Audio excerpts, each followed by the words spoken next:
Hello, welcome to our school board meeting. I'd like to call this meeting to order at this time and start with the Pledge of Allegiance.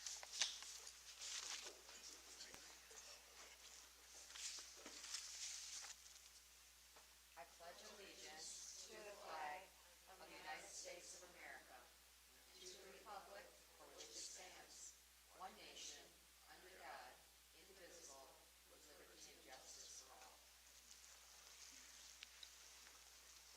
Okay, Michelle, would you do the roll call, please?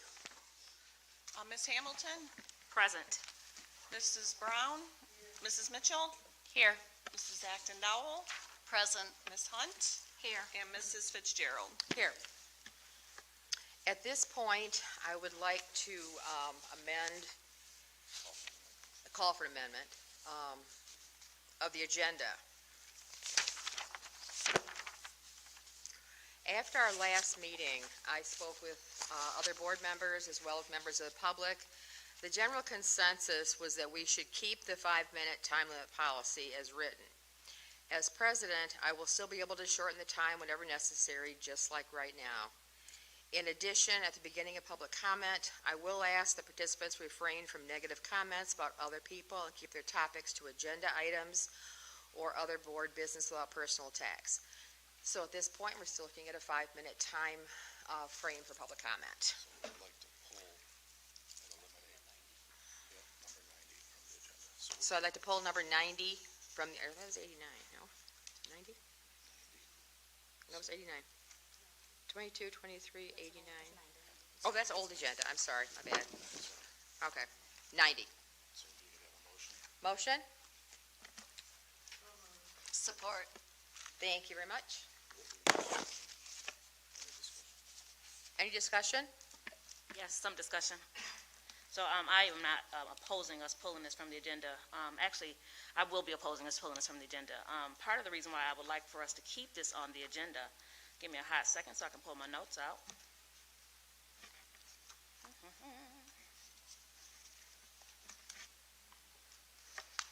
We need to have discussion around this topic of public comment.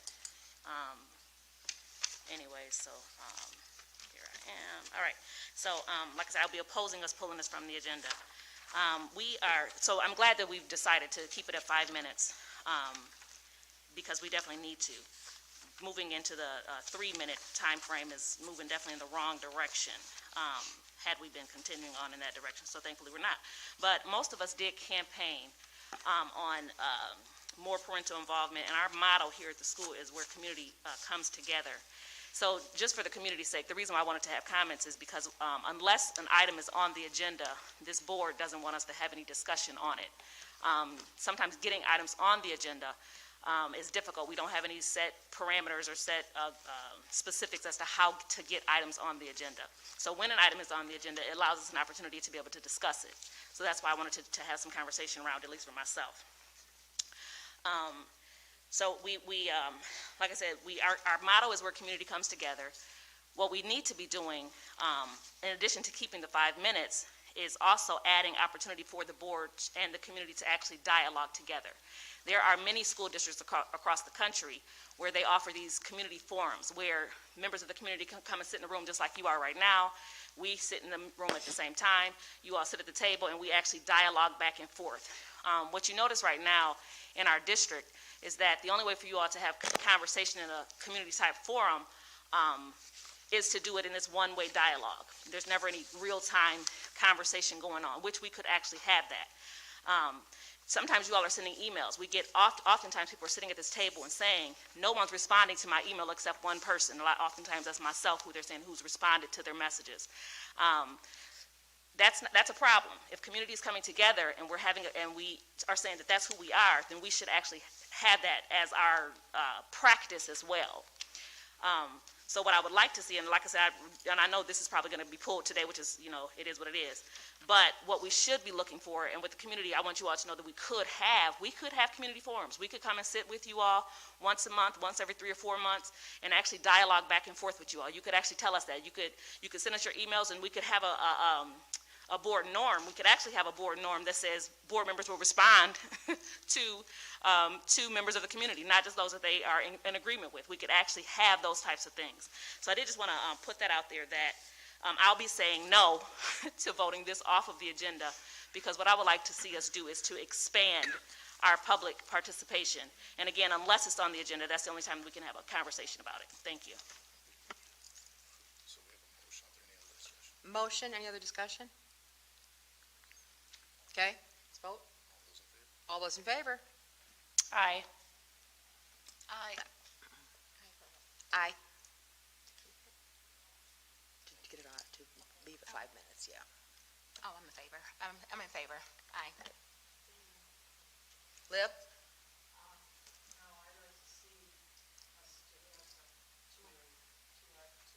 Oh, yeah, but that's not on the agenda. That's going to happen. That's important. And Keisha? So no, again, for those reasons that I already mentioned. Okay, thank you. Motion passes. At this point, I would like to ask for approval of the agenda. So moved? Thank you. All in favor? Aye. Aye. Opposed? Thank you, thank you. At this point, I would like to turn the meeting over for the superintendent's report to our superintendent, Jeff Bell. Thank you very much, and welcome to the month of March. If I could, I want to take just a couple minutes, and I'm going to ask for a moment of silence for Allison Doulos. Allison was a high school teacher who has unfortunately passed away and last week. It's been a difficult journey for our staff and our students. Allison was a tremendous member of the Viking family. For those of you that don't know, she's been with us for 3 years. She taught 10th and 11th grade English, but she sponsored NHS. She worked, I believe, on another club. She did after-school tutoring. She worked out at SCMV. She was an adjunct professor at Jackson College. She literally was everywhere, and she was one of those teachers that built relationships with kids, and her impact goes far beyond her content matter. Last week we called our crisis team together, and we have some phenomenal counselors throughout, and worked with our staff and our students.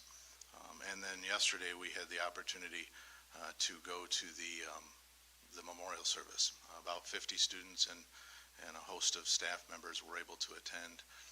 I spoke with the father this morning, and the outpouring from Jackson Public Schools really speaks to the type of person that Allison was and the impact that continues to ripple throughout our community. So at this time, if I could, I'd ask for a moment of silence to honor Allison Doulos.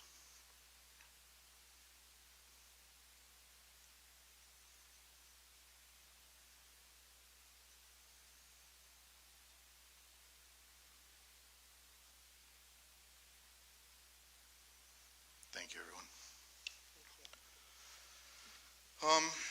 First up on the superintendent's report, Maureen Keene is the special ed director at the assistant superintendent for special education for the Jackson County Intermediate School District, and Casey Babineau is the communications director for the Jackson Intermediate School District. And they are here to talk about the special education millage renewal coming to the ballot this coming May. I'll speak to it if you need, but ladies, the microphone is yours. Please come and share what this is about so that our community and our board understands. Thank you so much for having us tonight. Will you hit the mic button? It is on, I'm just not sitting close. Sorry. Thank you for having us tonight. So as Jeff mentioned, the special education millage renewal is on the ballot for the vote on May 2nd. This is a 5-year, 1.54 mil property tax millage that was last voted on and approved in 2017. So this renewal is very important to all students in Jackson County. I know it's a special ed millage, and that's how it is it comes out on the ballot, but 100% of the revenue generated from this millage goes back to our local districts. The ISD does not receive any of the funding from this district, and it is used for to pay for the mandatory special education costs that each district incur that are not reimbursed by state or federal government.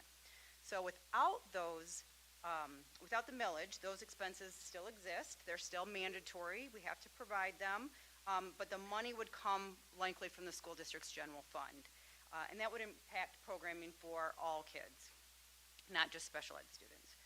So in this millage renewal, no new taxes are being proposed. It's really just a straight renewal. And if it's approved, it will generate approximately $8.8 million for our county, distributed back to all the local districts for the, and that's just for the 23-24 school year. This year alone, the ISD will reimburse $11,293,468,000 to the school districts. That's approximately currently 73% or just under 73% of the total unreimbursed costs. So districts put all their costs on their what's called the 4094 and 4096 reports, send to the state reimburses a portion, and then what's left is the unreimbursed costs. So right now we're able to reimburse almost 73% of those costs. Go ahead. I was just going to point out we have an example here of how much your district received from the reimbursement for this school year. It's over $2.9 million. If that millage was not in place, that number would have looked like $797,000. So you can see the difference is substantial in terms of what the millage brings in terms of covering those mandated special education costs. Your district already has some information on your website. Thank you very much for putting that up. This is a very worthy cause, like we said, for all students, and we are happy to answer any questions you might have.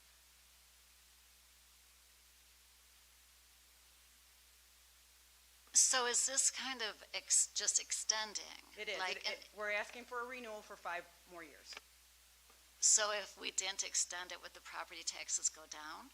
Well, theoretically, costs would go down, yes, but the cost to the districts would go up, if that makes sense. So yes, individual property owners' taxes would decrease some, but it's not significant, and actually, I mean, it's significant, I don't want to say that. But with a home with a market value of $100,000, you would pay $77 a year, or $642 a month. So yes, it's cost. Thank you. Is, Yeah, thank you. I don't That's want to say good. not Yeah. significant. But. So this is not a, something we vote on as far as someplace else? That, like, is this a It'll vote for be the on the community? ballot in the May Okay. 2nd vote. Yep. It's a countywide Okay. issue, so everybody in Jackson County on their ballot will have this question to answer. And what did you want the board to do? What are we just supporting Just it, giving or? information. Well, I hope you support. Okay, Yeah, I didn't know if just we giving needed information. something. Okay, thank you. Nope, but I'm happy to answer any questions in case you're asked about it. Actually, I do have one more question for you. Sure. Do we ever have conversations with individuals who benefit from this millage? Has there ever been any, like, community conversations from our special education community around the benefits of this, or is that something that they propose to garner support, or? Well, we do talk through it with our parent advisory committee, but no, we've never had recently haven't had a public forum on it. That might be a good idea. Yeah, thank you.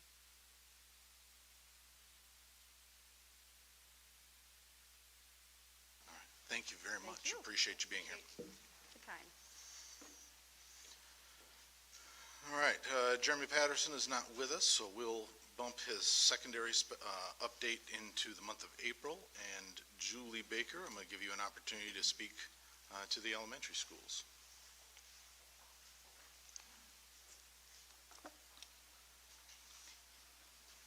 Good evening, everyone. We are in one of the most exciting months for elementary schools because it's reading month. And so we have, each of us, I know, have had an opportunity to go into classrooms all over the district, and we have community members from all over that are coming in and are celebrity readers in the classrooms. So some really interesting, cool things happening around that. Lots of book fairs happening in classrooms right now, and some other really exciting things. So looking at different schools, we have a continued effort to implement PBIS at Cascades, and they are following the 3 Bs, which is be safe, be respectful, be responsible, and then also really focusing in on building healthy communities. So student health is a big focus for them.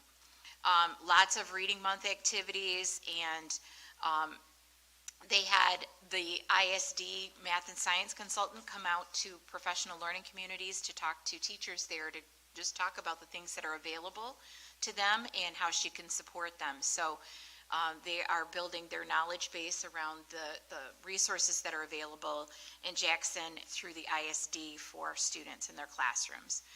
They're also doing a lot with their site-based leadership team, and that's the shout out for the month from Cascades. There are quite a few teachers that have elected to be part of that, and they're building a very strong, welcoming climate and community at Cascades. So a lot of hard work going into that. At Dibble, they had the Parkside Jazz Band come in. I didn't get to see that. I'm kind of bummed about that. Again, working on their healthy communities, building the healthy communities. They have an after-school club. And they are still doing their extended day program after school. They did or will be having their students, their 5th grade students, tour Parkside. This is another really exciting time of year in the spring for our families and our 5th grade students to put their eyes on Parkside for the first time, some of them, and really get to know what is available there, because a lot of times, there's sort of a talk on the street about what Parkside is, but until you go, you really don't know how exciting it is to be at Parkside. There are things there that students have never had an opportunity to do. Their first push at having organized sports and being able to do that after school, and just so many other opportunities for them, choir and gym and band, and just great opportunities. So we love that, it's spring and we get to send our students over to sign up for their classes for next year, and also take a tour and really get, their first glimpse of what next year will look like for them. So that is something that all of our buildings are working on. Lots of guest readers. They had an author come through named Leah Henderson, and that was a really well-attended, great opportunity for them. And that's something that Dibble does every year. They bring an author in who talks about the writing process, and then works with classrooms, talking to them about what it means to be a writer or what it means to be an illustrator. Great things happening there. They're giving away bikes, and that's something that the Jackson Kiwanis Club does for us when we talk about our community partnerships. They always donate 2 bikes to each building as an incentive for the reading program. And so right now, students are working on getting their reading minutes in, or their books in for the month, and getting their tickets put in for that drawing. So we'll see some pretty exciting drawings happen this week. They're also giving away Kindle Fires. Lots of really great decorated doors. Most of them will have a focus on a favorite book for that classroom. So if you walk through right now, you'll see that. At Dibble, the firemen and the policemen are the judges of those rooms. And you'll also have seen a lot of our principals have been to JTV this month. They're gearing up not only to share about Reading Month, but also because we're heading into our roundup, kindergarten roundup, coming up in the month of April. So all of our buildings did that's not true. This month, Dibble did active shooter training, and it was very, it was wonderful training that was provided by the Jackson Police Department, and they learned quite a bit, and they saw that they really need to make sure that they're making time to revisit this every month as a staff, so that they stay well-versed in what's happening, and what they need to do in the case of an emergency. Their call-outs are Mrs. Anderson, Mrs. Rose, and Mrs. Wright. They do a fantastic job with their students, and they work in her absence, in Mrs. Kuhn's absence, with students and staff and parents. So they are the people that are in charge when she needs to go to an admin meeting or she needs to go to her own training. So some really great teachers in charge in that building. At Hunt, they also were lucky enough to have the Parkside Jazz Band come in. They did a count day, and they were up by 19.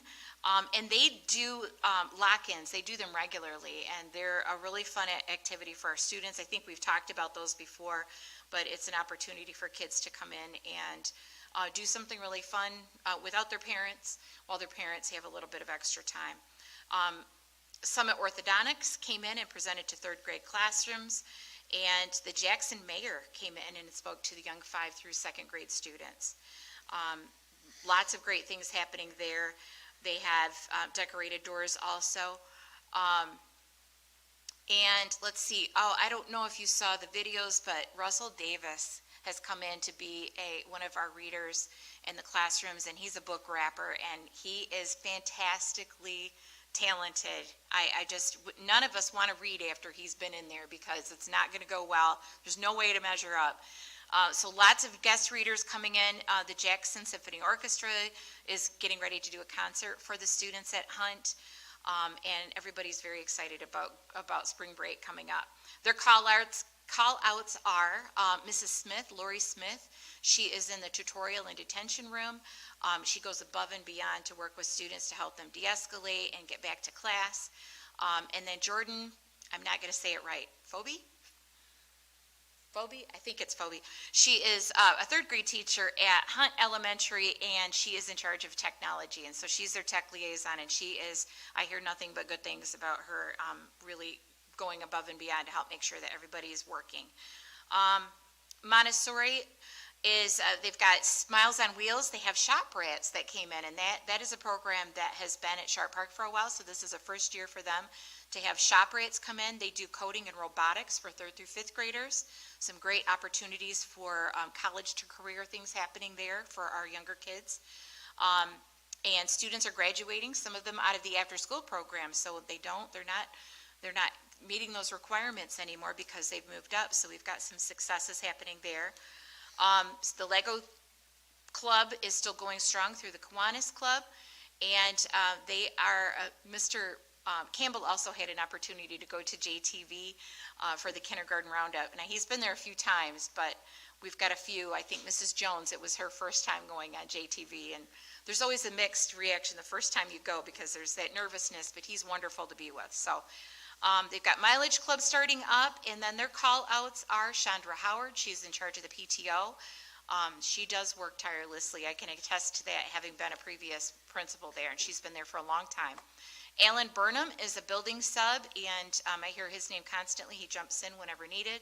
And then Kristen Benson, who's working hard as a coach between 2 buildings, there and John R. Lewis.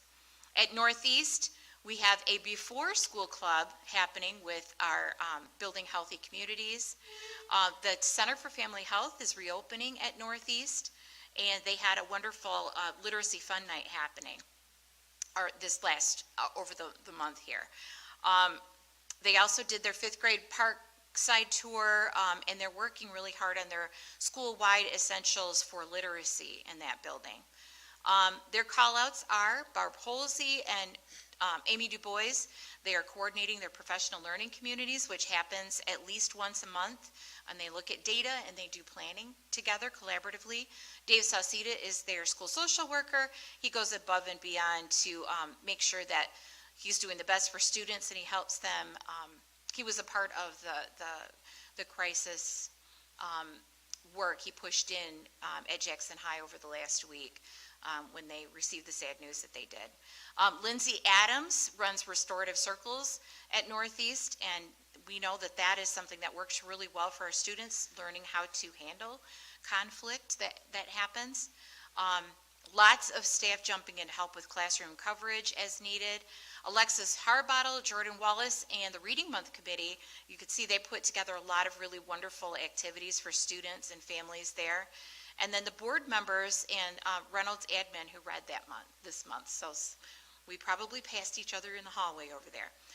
Sharp Park, as usual, has a lot of great things happening. They have the shop rats, they had Summit Orthodontic come in, and they also have that after-school program for building healthy kids or communities.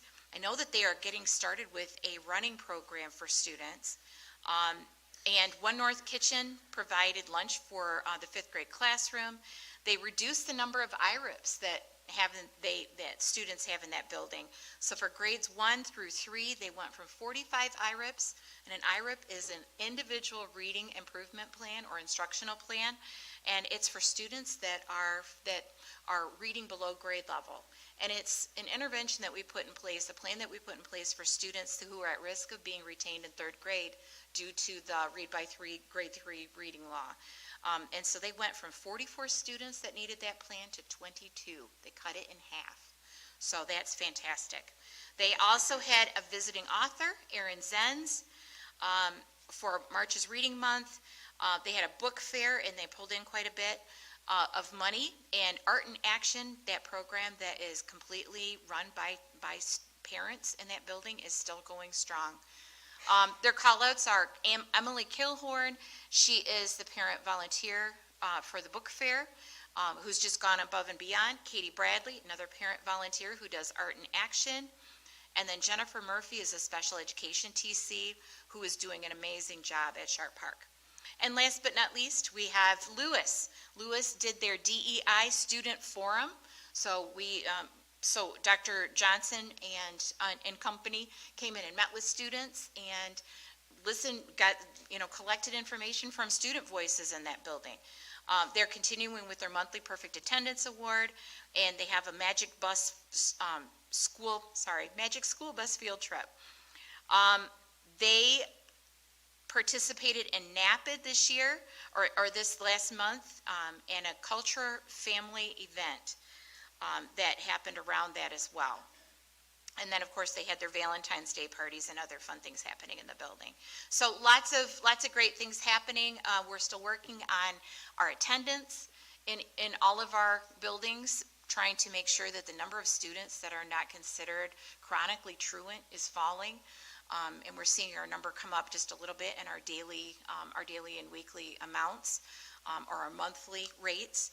And then also working on finding out those alternatives for suspension for students. So really helping students that are working on identifying and regulating emotion, and helping them to reset when they have a bad moment so they can get back to class. Lots of hard work happening in elementary. Any questions? Thank you for the update, Julie. Yes. Can you just speak to the IRIBs again? Yes. You said it went from 44% to 22. Yes. Students. What happened differently? What new initiatives were they presented or provided? In that building, and we do what's called What I Need in all of our elementary buildings, but they are Mrs. Lusby and her instructional coach, Jennifer Slatt. They work very hard to pull data on a weekly basis on every student, and it's something that we are working to implement at that level in every building. But they get down to the standard level with every student, and they see exactly where they need help, and they provide lessons on that specific standard. And then they check back again to see if they've mastered it. So that's happening, and they're just very intentional about the way that they do it. They're very targeted, and they're really, I'll be honest, missing the the assessment that we used to do. They missed their inspect assessment because it really gave them that data, and so we're looking at what we can do to make sure that we give that back to them. But that's the kind of data that they use above and beyond NWEA, where they can see of this standard, what pieces of this does this child have and what pieces are they missing, and then she herself and Mrs. Slatt will go out and find lessons for those students and get them assigned to groups and make sure that they're focusing on those specific standards. So. Just a follow-up question. Thank you. How long are the students assessed or evaluated to determine? Most of what we're looking at are formative assessments that happen as they teach the groups. They'll finish up by checking to see if students got it or didn't get it. Some of that information will come out of end of unit tests, end of week tests, and then sometimes they'll do another running record just to see if we've moved up in terms of comprehension or something else. But they'll check back in again to see how successful the lesson was, and then use that information to determine next steps for students. So it depends. I mean, if they're successful and they're able to do that in 2 or 3 lessons, then that student moves on to the next thing that they need to do. So sometimes it takes longer than that. Sometimes we have 2 or 3 students that none of that is working, and so we try some other approaches. So it's an individual journey? Absolutely. Okay. Everything is very differentiated at the elementary level because it just has to be. We're all little flowers that were blooming at different rates. So, Julie, I had a question come to me from a parent, and I'll take it back a little bit, so I'm going to take you back a little bit. What is the biggest challenge our elementary schools face? If you could look at all the things we talk about, like attendance and just health in general and reading, and do you have one kind of overwhelming issue the elementaries all face? I would say that it really, it comes down to what I would call access to the curriculum. And that's an issue for 2 reasons. It's an issue because of attendance, which has been really, it's been heavily impacted by COVID. We're really having trouble getting students back to attending in person the way that they did prior to COVID. And we're working very hard because we know that that isn't just something that, that is going to be taken care of, by referring somebody for punishment. We know that it has to do with student engagement, wanting, having students want to get to school. Right. So we're working on those things. And the second piece of that has to do with student mental health and student behavior, which it has a double impact. Students that are struggling with their behaviors because of mental health issues or because they would like to go home and are acting out because they're just having trouble regulating their emotions. They miss instruction when that's all occurring. And every time, we have to address some pretty significant behaviors and clear a classroom or just stop to address those for any period of time, everyone else is losing instructional time. Those are the things that we're really working on right now, and that's why we are having everybody do CPI classes. That's why we're looking at having everybody receive restorative practices training, and why we're also looking at having people get trauma-informed certification, because those pieces, once we get them in place, we have excellent Tier 1 instruction that we'll always be tweaking.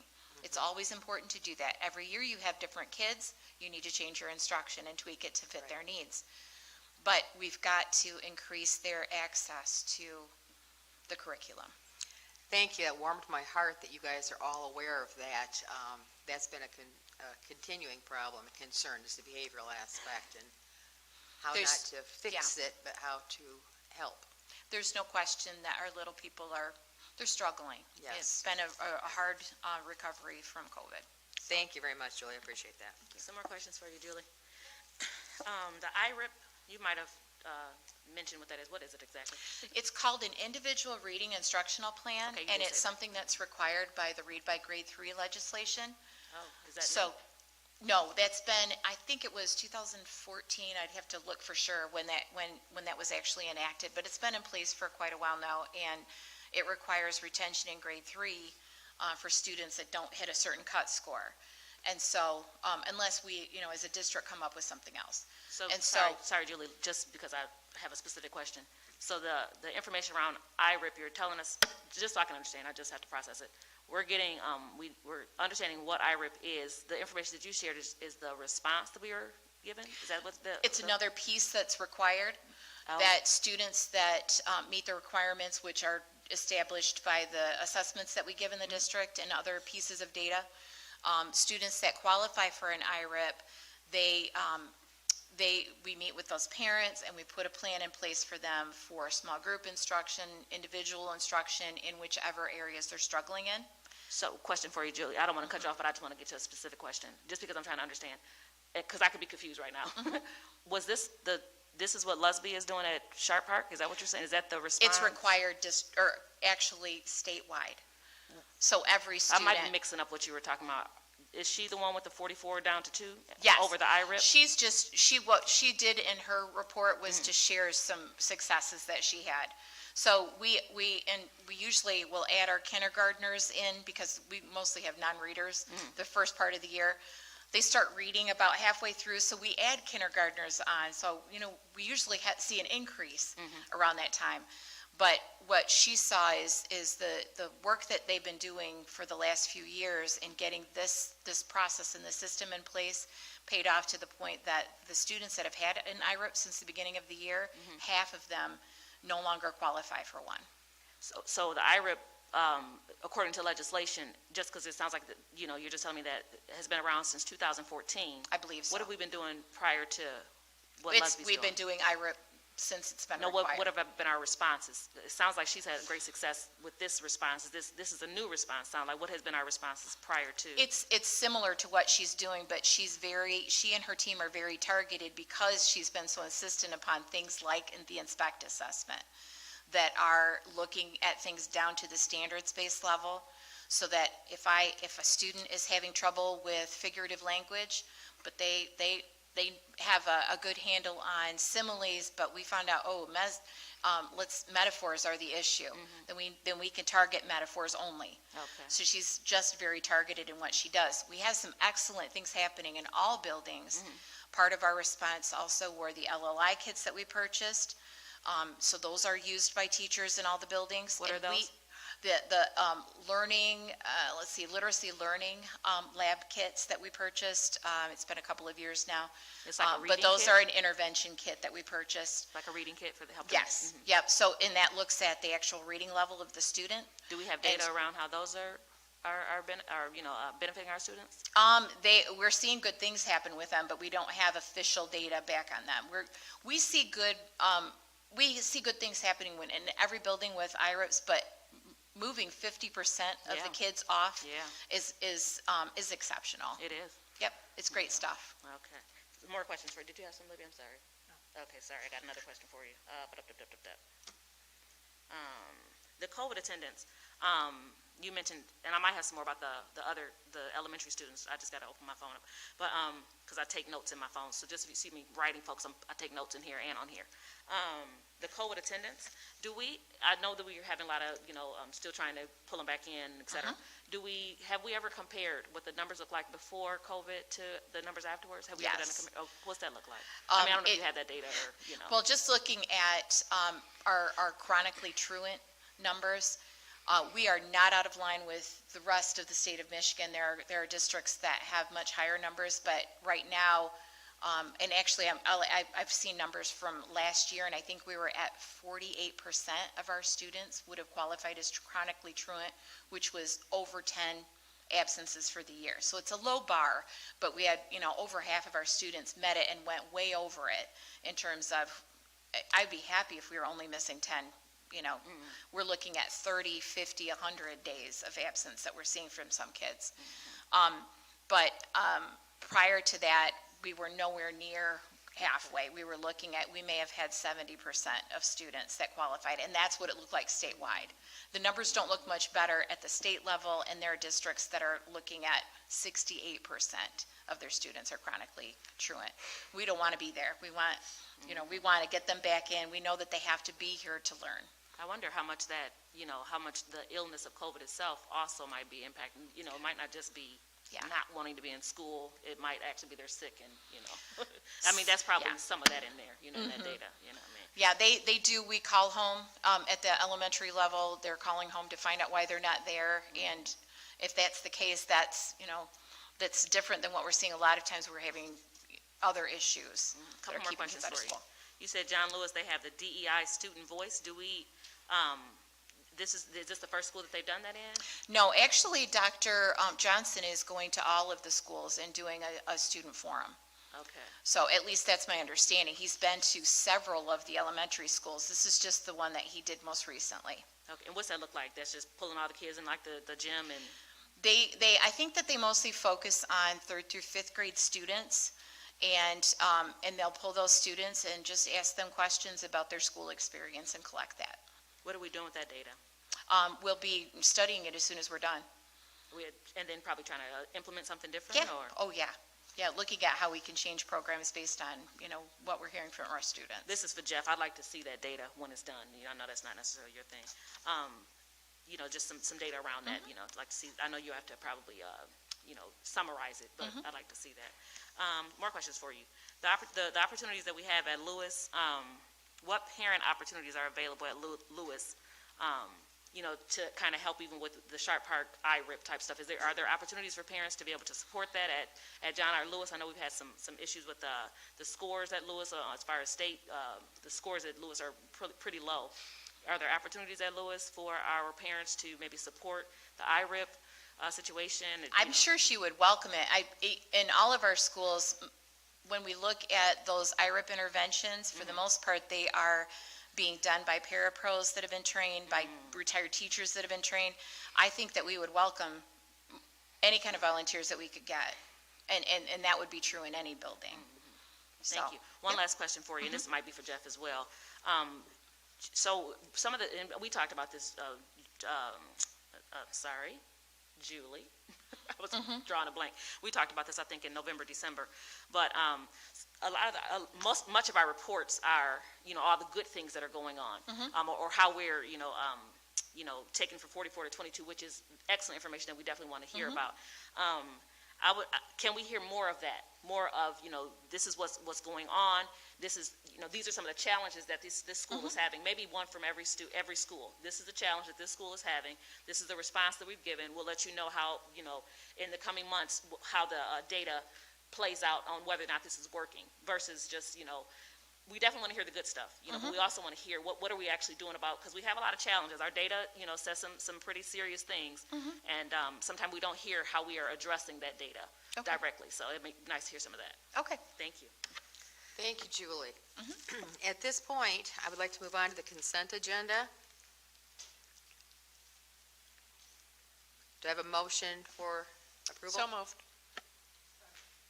Thank you. Moved and approved. Everyone in favor say aye. Aye. Opposed, the same? Thank you, passes. Okay, at this point, we are going to have citizens address the board, and I have 5. And I would like to read you off in your order, so you kind of know where you are and not to keep stopping and trying to figure out who's next. First, we have Cheryl Simonetti, then Danita Bentley, then Leland Snooks, then William Hastings, and Joni Orendello. Joni Orendello? Joni Orendello. Okay, that's our 5. So Michelle will keep track on our timer here for the 5 minutes, and let's start with Cheryl Simonetti. Thank you. Good evening. I would like to address a false narrative that is being communicated to our families in Jackson Public Schools. Excuse me. Families are being told on social media that they are giving Jackson Public Schools at least $9,000 per student to attend.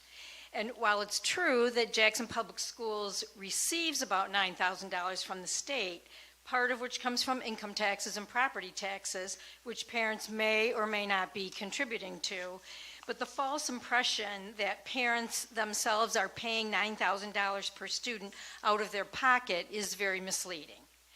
Parents are obviously choosing which district the state allocates their money to, which is much different from the message that they are getting. I would expect that a school board who is demanding transparency from their district conduct themselves in the same manner and give accurate information to their constituents. You have parents thinking that if their kids were not going to JPS, they would have an extra $9,000 in their pocket. And that's just not true. Shame on you. And I also think it's a shame that you have board members telling their constituents that they represent a district that does not value each student. Really? Thank you. Thank you, Cheryl. Donita Bentley.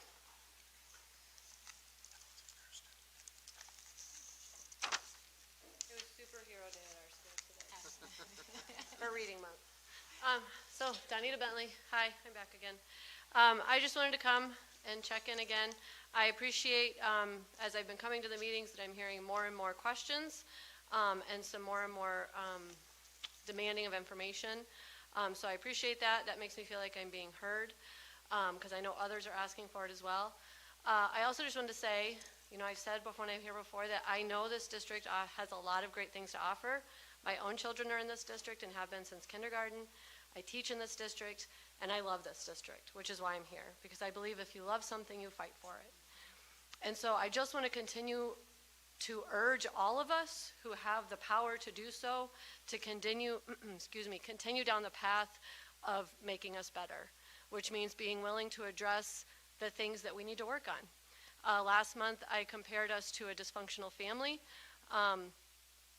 A lot of families, most families are probably dysfunctional to some point, but the only way to heal and get better is to admit where the problems are and to be willing to work on them.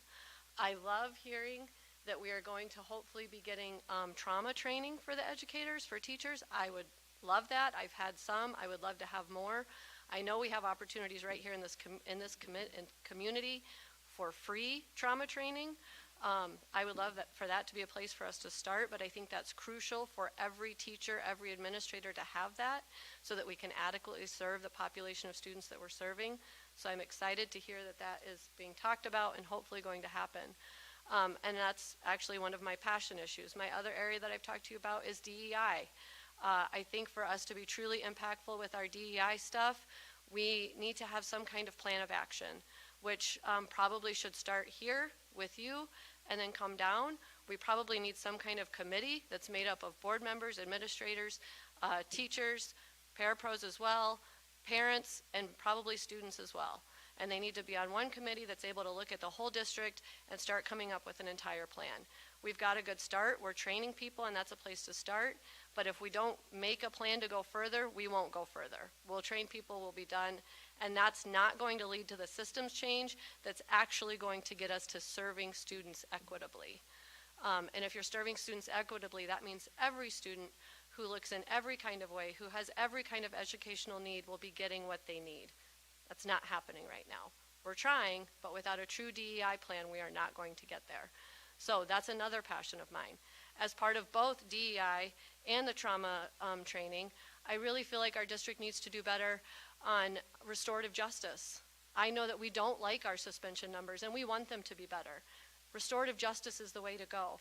These kids need to see that my actions have consequences, but I'm still loved and I'm still cared about, and my needs are still going to be met. And I know that sometimes we have no other need or no other option but to suspend. But without a true restorative justice practice that's district-wide, that also is embedded with a good DEI plan, the schools can't meet the needs of the students in the ways that we need to. So those are three of my big passions, and I hope that we can continue to move forward on those. And we can't move forward on any of those unless we can continue to work to become more and more transparent and admit that we don't have it figured out, that we are trying to do better, and that we need help. And there's plenty of help right here in this community to help us with restorative justice, to help us with DEI. And I hope that we tap into that, and I hope that we do better. Like I said, I do love this district. I'm here to fight for this district because I love it, and I hope that we can continue down that path.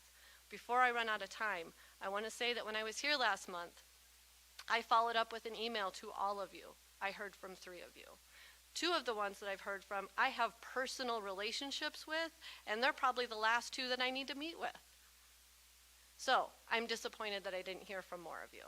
It doesn't say much to me about how seriously you're taking your position. You were elected by us to serve us. I sent you a lengthy email, and I didn't get one peep from most of the board, and that's really disappointing for me. Thank you.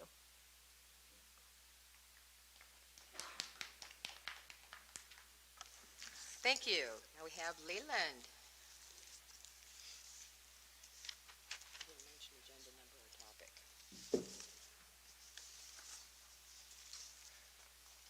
All right, so I sent you all an email with an Excel spreadsheet in it, which I'm sure you have all been diligent as school board members and pulled it up, looked at it, and familiarized yourself with it.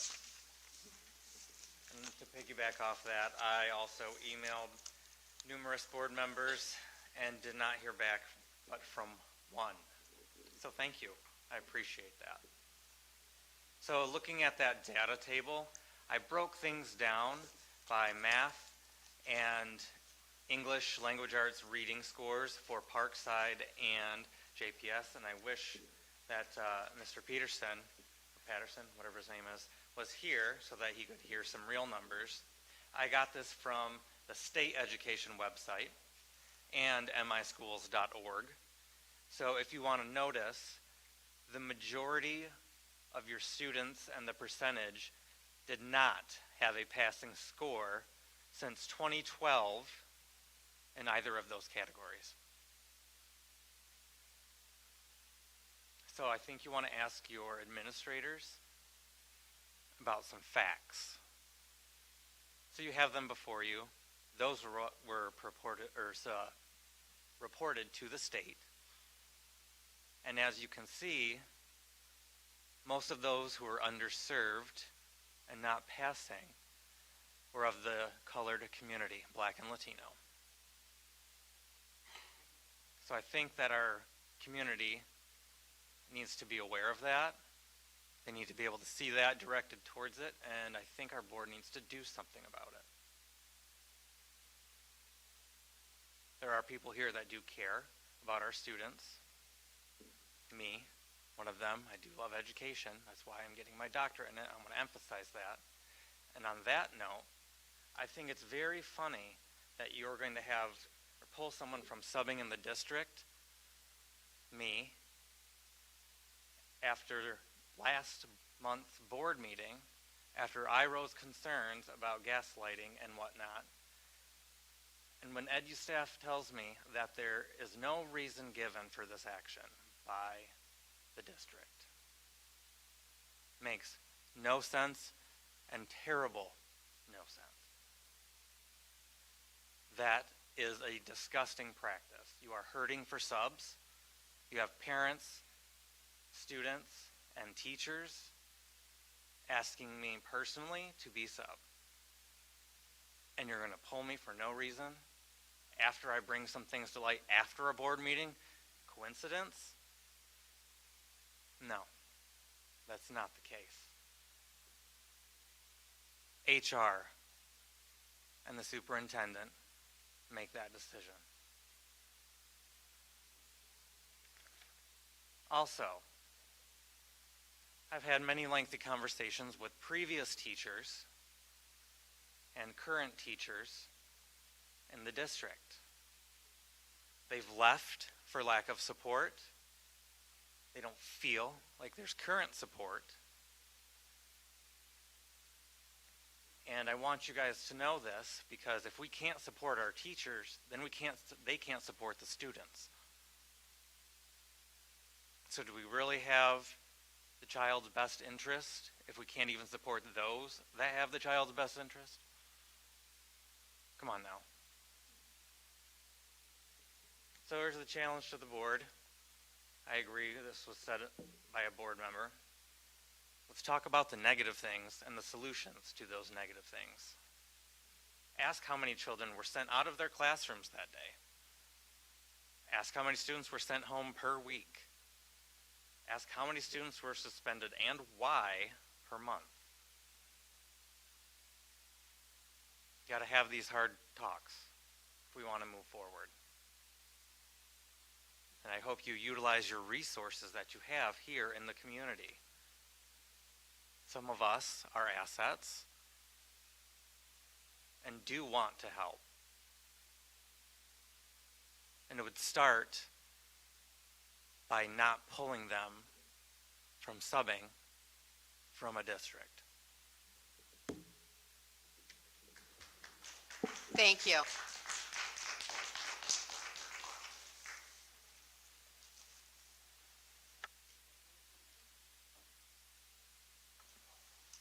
There you go.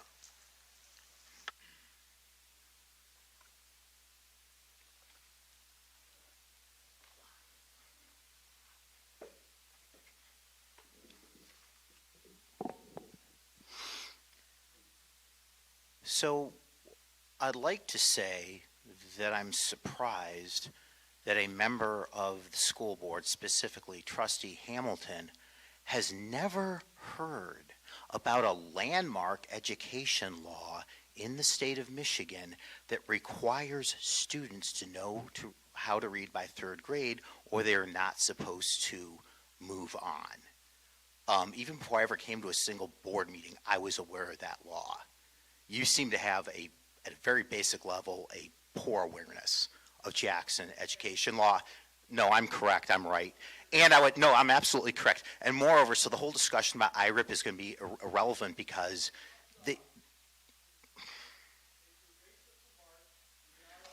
We're not going to do this, folks. We're going to keep our conversation civil. But the whole notion of IRIP is going to go away because, as an addendum, the new legislature is in the process of repealing that law. So there you go. So the results for the annual education report for JPS for 2021-22 were posted on February 14th. Could I please see a show of hands from anyone on the board who has actually closely read and scrutinized this information? Okay. William, I've read, not scrutinized. There's a lot to it. I mean, it's It is. 90 pages. So a positive thing about this report, it does include the previous year's results, okay, to compare to the current year's results, which is better than nothing. But what is truly needed is a rolling 5-year compendium of data that is well organized and easily accessible to parents. Because we're always talking about, well, what happened before there was COVID, what happened before COVID. 2 data points, using just 2 years as data points back to back, just really isn't enough. And I do believe this district has the resources to do this fairly easily. So the executive summary of this AER data is that basic proficiency in math and English declined once again, albeit mostly in line with statewide declines. There's lots of oddities and anomalies in the data, and I have many questions. So Black proficiency for reading in the 3rd grade clocked in at just 11.6%. Wow. That is far lower than the reading proficiency for economically disadvantaged students, 20%, students with disabilities, and ESL students, or students whose parents speak another language at home. So after 2.5 years of a critical race theory queen and DEI devotee sitting on this board, hundreds and hundreds of thousands of dollars earmarked for DEI initiative upon DEI initiative, and Black Lives Matter activists welcomed as hallowed guests into JPS during Black History Month, there's literally nothing. You look at the bottom line, cut away the BS, the bottom line is proficiency. There is literally nothing to show for this. Arguably, there's less than nothing, since a hysterical focus on racial grievance and stoking racial hatred seems to hurt the students that we are all solemnly told that DEI would uplift. The scores continue to drop. DEI is a failure that needs to go. Imagine a business plan that promises specific results and not only does not move the needle forward even a fraction of an inch, but delivers only worse and worse results over time instead. If DEI were a business plan, it would be laughed out of the executive suite of every minimally competent business on planet Earth. It's high time this board performs its due diligence and removes DEI completely from the Jackson Public Schools. Is there any reason as a board you are not doing your jobs in light of years and years of data showing unmistakable drift and decline in basic proficiency? It's time to call a spade and call DEI what it is, an expensive distraction that benefits no one, is destructive of race relations, and divides student against student, student against parent, and rips fragile social bonds to shreds. Do you remember when an out-of-town rent-a-mob of Black Lives Matter thugs came to Jackson to intimidate, harass, and assault JPS parents at a board meeting in January? I certainly do. Yourself, jerk. The only beneficiaries of DEI are unprofessional make-believe diversity consultants like Kaisha and her dear, dear friend Nathaniel, who I'm not sure has been seen in public since the day those mysterious Proud Boy flyers were dropped in the JPS parking lot. Still waiting for the film of that to be released. Pictures 11. Thank you.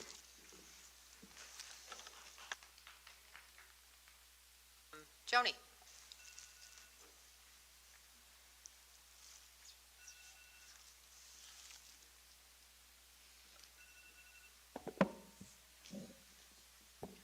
Thank you. First, I want to start out by saying thank you for updating the location. I noticed that you added the media center and the second floor, so that was really nice. The only other thing I would ask is if there's signs, because, again, walking down the floor is really blank, but I really do appreciate that the location was updated. The other thing that I noticed is in the notes, all of this paperwork while I was sitting here going through it, is that on the board norms, you crossed off a lot of the things that were updated to it. And the red that was crossed off, it actually looks like that would reflect a board that reflects this community and allow the board members to participate in the way that it would be reflective of the community members that have voted them in. The next thing I would like to say about public comment and reducing the time is that not everyone is trained in oral advocacy like I am. So 3 minutes making my public comment, it's a lot easier for me. But by reducing the time and releasing the agenda so late, a lot of people don't get the agenda until they're here and they're flipping through it and writing down their comments. I mean, I wrote down my comments and I can articulate it fairly easily, but I'm a lawyer. You guys are public servants. You're politicians technically, and there's teachers here. They can do that quicker, but essentially by reducing the time, that adds anxiety. It makes it harder for the people that are already afraid to speak to come up here and speak. So essentially, it's kind of like hushing the voice of the people who may want to comment. So I just wanted to make you guys aware of that. So I think the 5 minutes would be better. I put that I wanted to make a comment on the minutes, and this is something that I noticed way back when I started paying attention to the boards because I wasn't always able to attend. I made it more of a priority now, but when I'd go back and look at the minutes, they were very short. It didn't really give me any insight into what the board members were commenting, so when I looked at the minutes from last meeting, it said that board member Dobies had suggestions for the board norms, but that's all it said. So that doesn't give me any context. It doesn't give anyone that was missing those meetings any context. So one thing about the last meeting is that you guys talked about South Central Michigan Virtual School and about expanding the location so that they can provide more tutoring services. I was very upset about that because my daughter, who is actually here today, was harmed a lot by South Central Michigan Virtual. We transferred her there because she has an anxiety disorder and she was having a very difficult time in school. We heard Julie talk about how there's a lot of things that happen with COVID. And my daughter, she had a 504 plan. She was in an IEP and then she worked her way to where she could manage and got down to a 504. When she was transferred there, they didn't do any review of her 504 plan. They did give her, she talked to the counselor after I pushed and pushed and pushed so that she could do her classes until the end of June. But there was a board policy and you guys still have not reviewed that board policy that kept her from walking for graduation. And she didn't get told that until a week before graduation. So my daughter, who graduated and overcame all those obstacles, did not get to walk on her graduation date with her peers. And it was justified because they said she'd get to walk next year, which would be this year. And she didn't take one class in this year. And she finished on time according to her schedule. So expanding that school, I want to know, why is it growing? What is so special about that school? There's 0 instruction time. The kids are doing a course where they go through for 3 weeks. There's no special attention for kids that have special education. I just found out that there is a contract. I do restorative practices. I help train for restorative practices. What restorative training is being done at Jackson Public Schools? I heard that they're getting trained in there, but every time my organization, Southeast Dispute Resolution Services, come in and do a restorative practice, I offer training and it gets turned down at Jackson Public Schools. So what training is being done?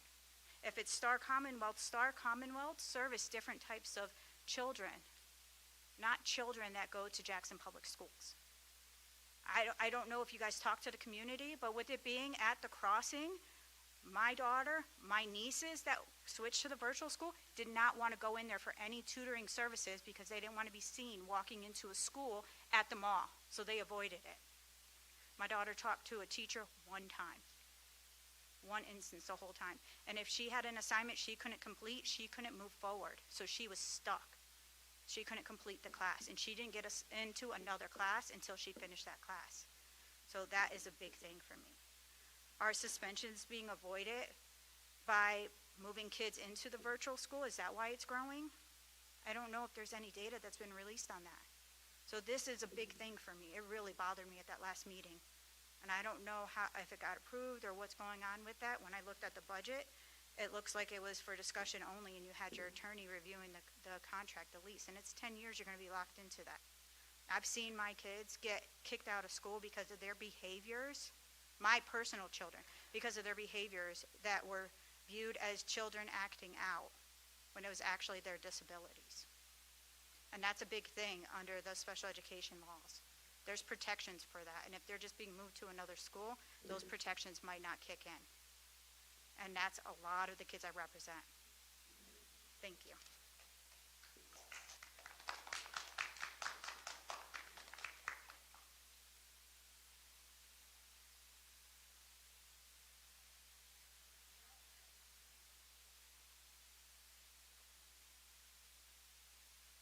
Hi, everybody. I just wanted to let you know, my daughter is in the special ed classroom here at Jackson High, and they did just a wonderful job on March 15th with the basketball game here. So they invited the folks from Lyle Torrent to come down, or Kit Young, I think technically, to come down to the gym, and they played against them. And they had everything from cheerleaders to concessions, and so it was a normal basketball game, and my daughter has not always wanted to be up front. She has had a lot of things. When you're a special ed parent, you have a whole nother journey. And so there's a whole journey behind this, but she is now a junior here, and she wants to come to school, which was not the case when she was someplace else. And she gets excited, and she loves her teachers, and what Jonelle Hasselback is kind of the one who's leading that in her circle.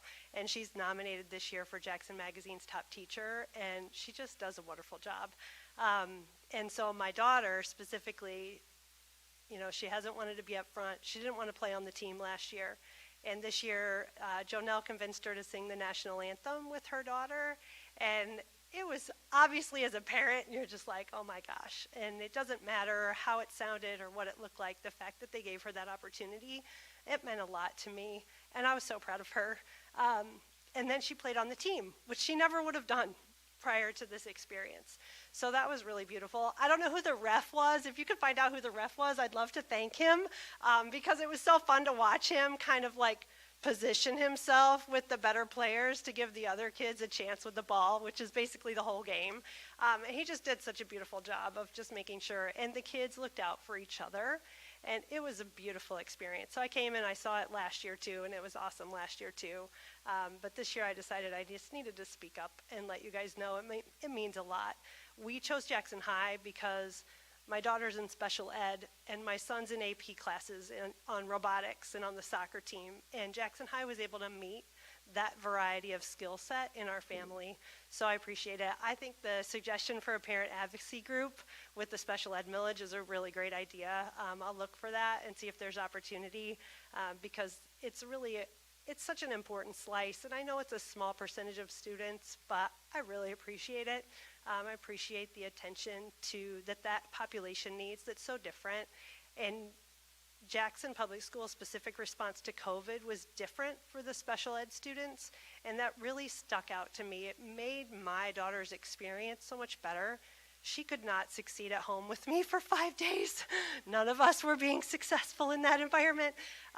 And so the exception that was made for the special ed students to be able to come in person when maybe that wasn't appropriate to bring hundreds of students together, I just really appreciated that individual attention. So thanks, everybody.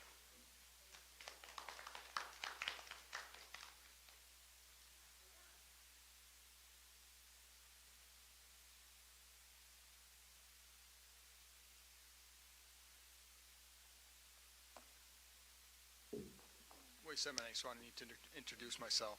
My name is Michael Young. I was kind of sitting back there trying to figure out whether I was going to say anything tonight. But what we just saw brings to light what I wanted to talk about anyway. And we all swim in racism. We're all involved in racism. We all have a relationship with racism. And whether we want to admit it or not, we all do. We have to decide what that relationship is going to look like. So for me, I come to understanding after long years of work and having to my own stuff and my own racism that I was brought in. My dear grandfather and dear grandmother, my dear father and mother were raised in the same racist system that I was. That's a very, very difficult thing to admit, but it is. And so what I've come to understand is we interact in that in 4 ways. We are either the white supremacist and racist who look at the world with that worldview, or we are complacent in that worldview and that racism, or we are anti-racist, or we are being killed and maimed and oppressed because of a white supremacist, racist system. And we have to make the choice of who we're going to be and what we're going to do within a system that is racist, and how we're going to interact with that system. So what happens is, and what we saw tonight is we were complacent in that racism. So I apologize for my outburst. I used to be a baseball coach and a football coach. I can tap into that voice when I need to. So I apologize for that outburst. Except that I will challenge. But when a white man steps out to a microphone and questions the education of a black woman, it is flat out racist. Period. So when you're talking about board norms, and you're talking about not personal comments, you have a responsibility to call someone out when they're acting that way. So when nobody said anything, there was complacency and racism. Whenever someone steps up to the microphone and questions the education of a black woman, a man, a white man, steps up and questions her education, it is flat out racism. And that's why I spoke up. And that's why I decided to step up to the microphone. Because we all need help in understanding how we white folk are going to interact with this system that we're involved in. And we're going to decide to either be anti-racist or be complacent in it. But we must realize that when we are complacent in it, we uphold the white supremacist, racist worldview. Now, for the Board of Education, what does that mean? That means if you don't realize that, if you're not looking at the data, that black, indigenous people of color are not receiving the same education as white kids. The data's there. That's not this state. That's not this county. That's not this school district. That's the system. And we in Jackson County have to figure out what we're going to do about it. We have to figure out what we're going to do in response to that system. It starts at the state. It doesn't mean you're a bad board because of those outcomes, but it does mean you get to decide what you're going to do to go forward once that data is known. That data has been known for a while, and I'm sure it's been shared. So you as a board and we as a community have to figure out what we're going to do about it. But the more we are complacent, the more that racist and white supremacist system is ruining not just black people, it's ruining our entire community. And it's ruining our children. And if we want to raise children that are going to be in this world, we have to do difficult work and ask ourselves each individually, what are we going to do about our own racism? Are we going to deal with it or not? And are we going to ask ourselves the question, how am I interacting with racism today? So I challenge you. to ask yourself that question.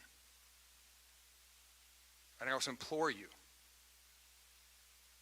I don't know if I could put an exclamation point on the end of that word, implore. Make sure that you stand strong with DEI. Because that is the basis for how we continue to work and break down that racist system. It is the only way that we don't be a racist school system. This is dive deep into DEI and do the work. It's difficult work. It's not easy. Thank you.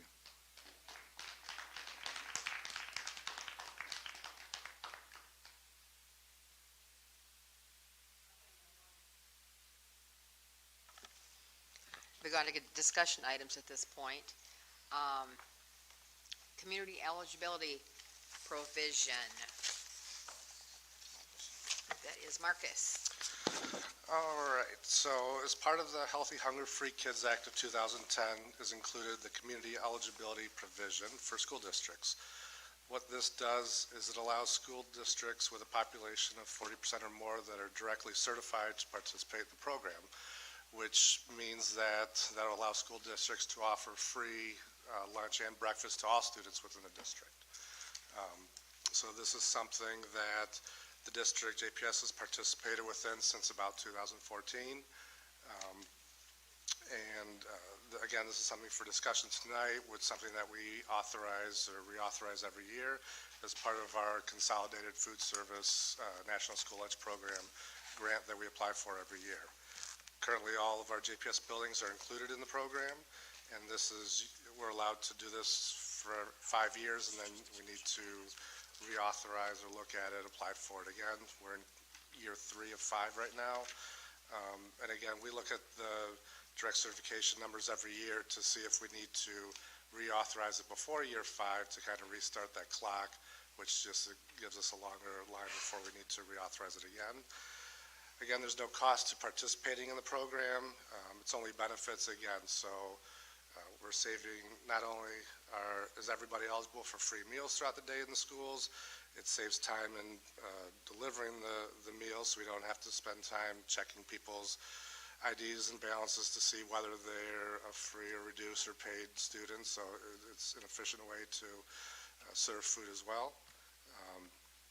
So again, this is paid for through meal claims that we are reimbursed through the USDA. And again, no action is required today. This is for informational purposes. We'll be back next month to officially approve it. Are there any questions about this? Did you get my email? Could you do some more explaining that for me? Pardon me? Yeah, I did. I guess, Ms. Hamilton, if there's something specific. So we have participated in the community eligibility provision since 2014, 2015, and it's a 5-year program.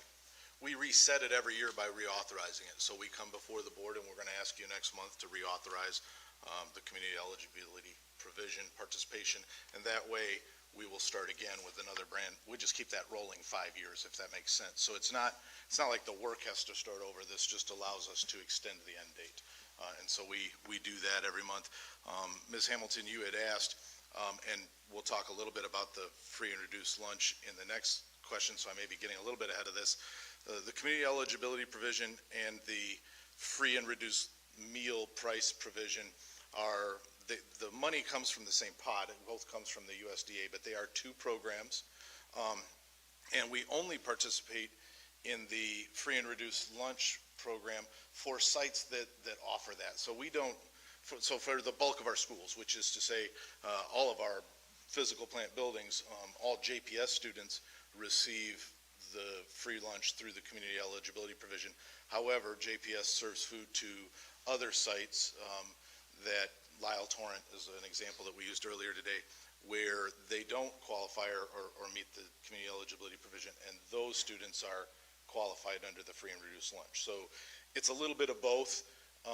We don't actually collect the free and reduced lunch application as such. The community eligibility provision doesn't do that. Instead, we follow the state's 31A at-risk form, and so that that information, that household data is collected at the beginning of every year, and that's important to us. We bang home the drum on making certain that we collect that information from our families, because it's not just the community eligibility provision, it's not just free lunches that we're talking about. It actually impacts us much deeper with at-risk funding. So we see a lot of other state funding tied to those at-risk numbers. And so when those applications don't come in, we see a significant, that can significantly impact our at-risk. And I think if you go back to 2016, so this was the second year of the community eligibility provision. So in the first year, we said, hey, we qualify for the community eligibility provision.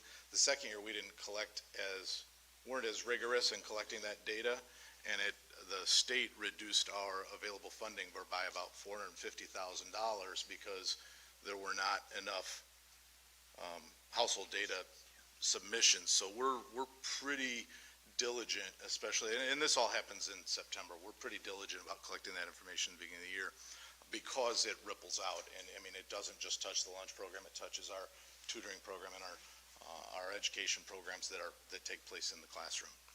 Did I answer? Because there was a lot there, and I'm hoping that I got what you needed. Yeah, that definitely helps. So the CEP, that's for us, our district is, the entire district gets that because of the economic demographics of our district, right? Yes, that's correct. Okay, so because we're under 40%, or did you give me a number? I can't remember. I think it's over 70%. Of our district qualifies for basically free and reduced lunch, which is what the CEP is. Correct. And the free and reduced forms, because I got one, and I'm like, we're still collecting this data, but we're not actually. It's for the free and reduced is for allowed torrent, and then the data, those forms are for other at-risk categories. That's okay, correct. Thank you. That's very helpful. Thank you. So we got it? All right, thank you. Marcus, I think I stole your thunder, but so this was a discussion item, and we're going to come back and ask, and you're going to see this, by the way, I know I got some new members, you'll see CEP come before you every year. So next year, right around this time, we'll bring it back before you, we'll put it for discussion, and we'll have a vote on it in April. This allows us to again, reauthorize for our food service program. But I guess before I move on, or Marcus moves on, is there any other questions on CEP? And then like I said, I don't know if I covered your free and reduced lunch, Marcus, but. Yep, we can go through the free and reduced real quick, what you didn't cover. So again, every year we must approve our participation in the free and reduced meal program. So the USDA publishes meal reimbursement rates for meals served. The district's reimbursed for those rates. However, we also serve meals to paying adults, visitors, staff members, so forth. We do receive a reduced reimbursement for those meals as well. So to be fair, we do have to publish and charge meal rates for adults and visitors and the like. So this item, again, will come back next month for approval. Just gives us an estimated pricing structure for those adult meals. And you notice the milk one, so milk comes with every lunch, but if you wish to purchase an extra milk, you're able to do that, so that's why that's on there as well. So again, just to piggyback off of Jeff, this would be the same thing, though we'll come back next month, again, for information tonight.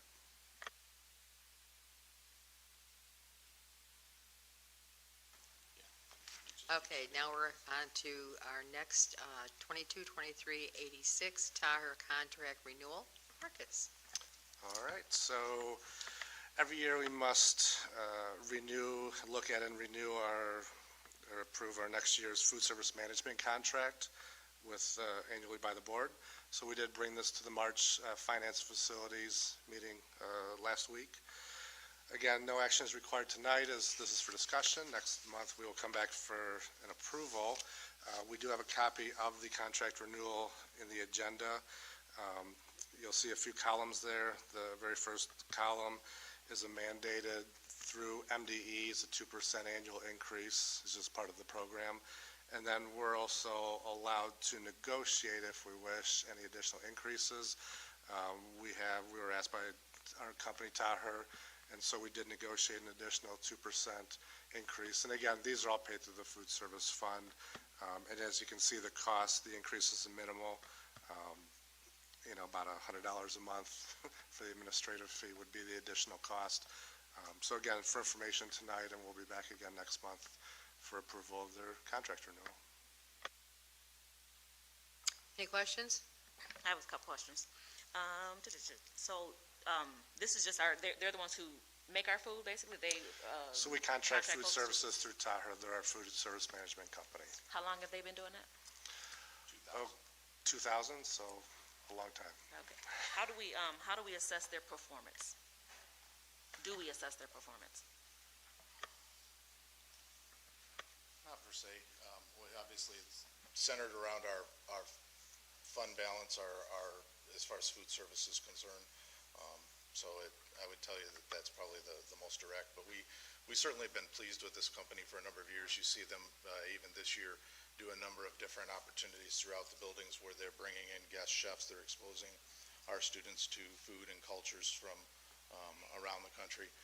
So, kind of this is one of those where we've been very pleased with their service and simply would be the recommendation to continue with that relationship.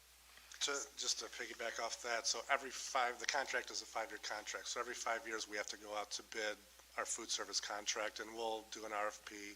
I think we're in year 4, so next year we'll be actually bidding this contract out. So we'll have proposals from many food service companies, and over the years, like Jeff has said, we've been pleased with the service, so we've stuck with them. So I guess that would be a good measure, is that RFP process. So, I understand this is just discussion right now. If we've had them since 2000, and I don't know if how many RFPs we get. I don't know if it's like 10 or 2 or 3 or, but I would like to see an assessment of them. So I understand we're pleased with them. I don't know how we determine being pleased with them. I don't know if it's, if we're hearing from students, if we're hearing from teachers, I don't know how we're, if it's just that, all the food gets served on time. So I don't know what the measures are that says how or why we are pleased with them. It'd be nice to know that, especially since they seem to consistently get the contract. And even though we're having an RFP process, it's probably pretty performative at this point, since they've been getting it since 2000. This is 23 years later. It's probably just a performative process. So it would just be nice to hear, what our measurements are to say these folks are why we continue to stick with them, and because maybe we shouldn't be. I don't know. Now, I don't have any issues with Tahoe, just so we know, but I would like to know how we're measuring that, because them having it for 23 years means that they're at least 4 years out of those 20 for a 5-year contract that we're not probably authentically engaging RFPs, because we're just, because we're pleased. So it'd just be nice to know how we're pleased and why, and how we're measuring that. So I can't promise I'll find anything. I can try to look back to the last RFP. It predates myself, so I'm not sure what that would be, and see if there's any notes or, what would be there.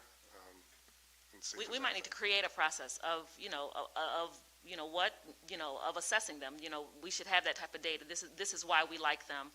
This is, are there any complaints? Have we checked, are we following up on any complaints? That type of information should be assessed, because again, 23 years, now they might be perfect, they might be, but they might not be. And if we're not looking to see, if we're not asking those questions, then we're continuously using someone who might not be perfect. Again, I have no issues with them, but I just like the idea of us, knowing that we have good reason to be pleased. Thank you. Yep, we can definitely look at something. Marcus, isn't this kind of like if you go to a restaurant, you don't really have data, but you have experiential data? And that's the kind of decision-making is on what they have done, what they provided, and they go so far out of the way. And many of us have been in other districts and had other food service companies, so I don't know how you would get hard data on something that is experiential. We can look at a few different things, right? We can survey the buildings, the principals, and, feel how their workers are. I think It'd still be experiential, though. Part of it's tangible, part of it's not, right? So some of it's how they manage our program and how healthy our fund balance is. And as we've talked about, we have an excess fund balance, so we're able to make a lot of improvements. And some of it's not, so we can look at a few things. But when we look at upgrading, Marcus, to that point, when we look at either renewing their contract or if we want to improve our food service outcomes, I'm going to say this, make the meals more desirable. And I recognize that school lunches have to meet a very strict federal guideline as far as the serving portion, salt content, size, et cetera. But I think there's opportunities to authentically engage with our student population and hear some student voice. Those are the active users, right? Like as Pam said, that's the experience. I don't know that it would be much more than that, but we could certainly look at the data regarding the business end of it, and I don't think we wouldn't be recommending them if we had any concerns business-wise. And we've seen a lot of really good things coming out of Tahoe. However, I certainly can understand that there's some ways to engage our students and to take into account student voice. So I think that's something that certainly can be worked on. Candidly, it probably will not be ready before next month, but certainly something that we would have or expect to have prior to our RFP a year from now. Does that make sense? Thank you. Yeah, I think maybe the process, we would start it maybe towards the end of this calendar year as we look towards creating that RFP and looking at some of that stuff at that time. Because qualitative data, that's this experimental, portion that Pam is speaking about. It's as valid, as quantitative, we can actually, set a bar and make sure that they're reaching it. If we're not setting a bar, if we have no bar, if we have no expectations of them, then they're providing mediocre service. And again, this is not Tahoe, because I don't know what they do. I'm not against them, but they could easily be providing very mediocre service. And because we're not assessing their service that they're providing, we don't know that. We should know that. We should have data about everything as a district. So, I think it's worth, questioning that and finding out. Thank you. Okay, Marcus, this one I'm interested in. It's coming up. Actually, my husband's probably more interested in it. He's asking me questions all the time. Not the summer tax question. This is the electric vehicle, right? Mm-hmm. Yeah, okay. Yep, I figured this would be of some interest tonight. So as I know we've discussed it at this table and at the Finance Committee and for the last few months, it seems like, we applied for the EPA's electrification bus rebate program, and we were awarded to convert up to 21 of our diesel/gas buses to electric. So what we did is we've partnered with our energy advisors at Guaranteed Clean Energy to help run this process for us. We put out an RFP for what we were looking for and received several different types of responses. So we received responses for just buses, just infrastructure. We received responses from full-service companies that would kind of an all-in-one, all-inclusive sort of package. And we've reviewed them with our partners at GCE. So at this time right now, again, tonight is for discussion, we are, the proposals for just buses and infrastructure, those are pretty easy to go through. It's just clear-cut numbers. We're right now working with our partners at GCE and Highland Electric, one of the RFP submitters, which is an all-inclusive service provider for this program, meaning they would be in charge of procuring the buses, the infrastructure, all the engineering, the construction that goes into converting part of our lot to accommodate the charging stations, as well as managing the software that manages the charging of the buses. It includes all of the electricity costs for the next 15 years, so it's kind of a hedge in utility costs, which is a nice little deal here. So what I've done is I've actually invited, we have two of the officers from Guaranteed Clean Energy, Colin and Andrew Bittner, here to help with the discussion, and if there's any questions, that'll probably be a little bit more technical and above my head. So I would invite them to the table if there's any board discussion and questions at this time. Any questions? Yes. Thank you, Marcus. I have questions. Yeah, did you have a presentation too? I don't know if you had a presentation first. We have no presentation. We are here at your service. Okay. Go ahead, Marilyn. So is Highlands the only quote that we got? Certainly not. No, we received several quotes. I'll give you some specifics on that. And first of all, I'll just introduce myself real quick, just so I can have an opportunity to look you all in the eyes and say congratulations. My name is Andrew Bittner. I'm the CEO of Guaranteed Clean Energy. We're a sustainability-minded firm. We specialize in helping with school districts. And so we're extraordinarily excited to be able to work with you guys, but I will honestly say that we were extra extraordinarily happy because originally we were going to apply for 3 electric buses for your school district, and we said, you know what, let's go for broke, and let's apply for everything and see what we can get done. And we won $8.295 million for this school district to make this conversion. So not only are you going to have probably one of the most electric vehicles in Michigan, but you've also been leaders in energy efficiency and in solar, which is coming soon. And this school district in Jackson is going to be likely one of the most sustainable communities in the state of Michigan, if not in the country, for a public school district your size. We are incredibly proud to sing that from the mountaintops and have you guys be leaders in every area. And so we are also taking this process extremely seriously, as you can imagine. So we just wanted to say thank you to the board for the opportunity to serve you and the public on this. And Colin Bittner is our Chief Operating Officer. We have the 2 highest officers in our company on this project, if that tells you what we care about this for your community. So that being said, $8.295 million of government money that we were able to directly put into your community is what this bid was around.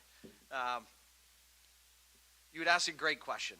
There were 4 bus companies that came back in the quote. We wrote intentionally an RFP around inclusiveness of all the different bidders because electric vehicles is a new type of transition for school districts, and so we didn't want to pigeonhole, as sustainability advisors that specialize in the space, we didn't want to pigeonhole just a bus company or just a electric charger company or turnkey solution. We wanted to embrace all options so that all of the deals were on the table. So we had 4 bus companies that came back, 2 infrastructure companies, and 2 buses as a service companies. So we had 8 separate types of responses to this project.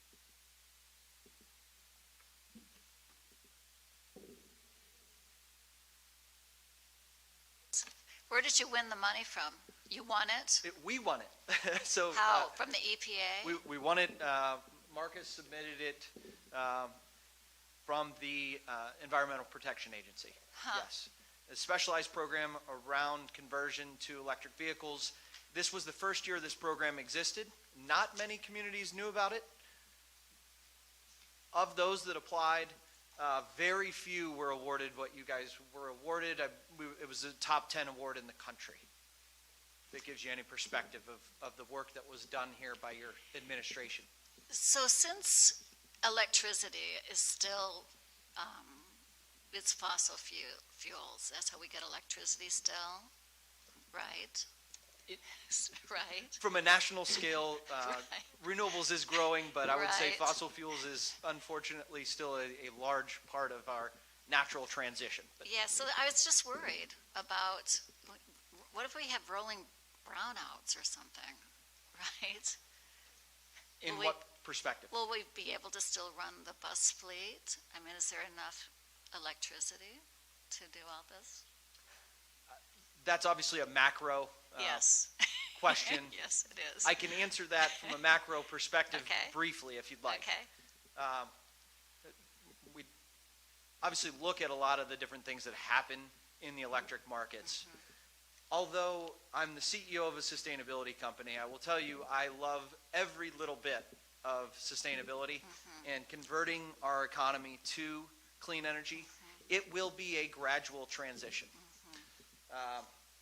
Our best friends in West Virginia down south are still running the economy based off of coal, and we need that as a transition over the next 10 years. It pains me to say it, but it's real, and so we have to have those types of discussions.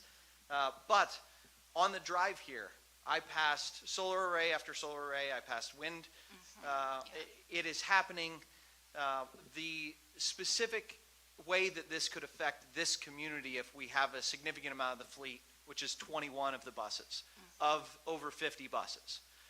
We made also the decision to not completely convert everything all at once, to be conservative in a reasonable transition here.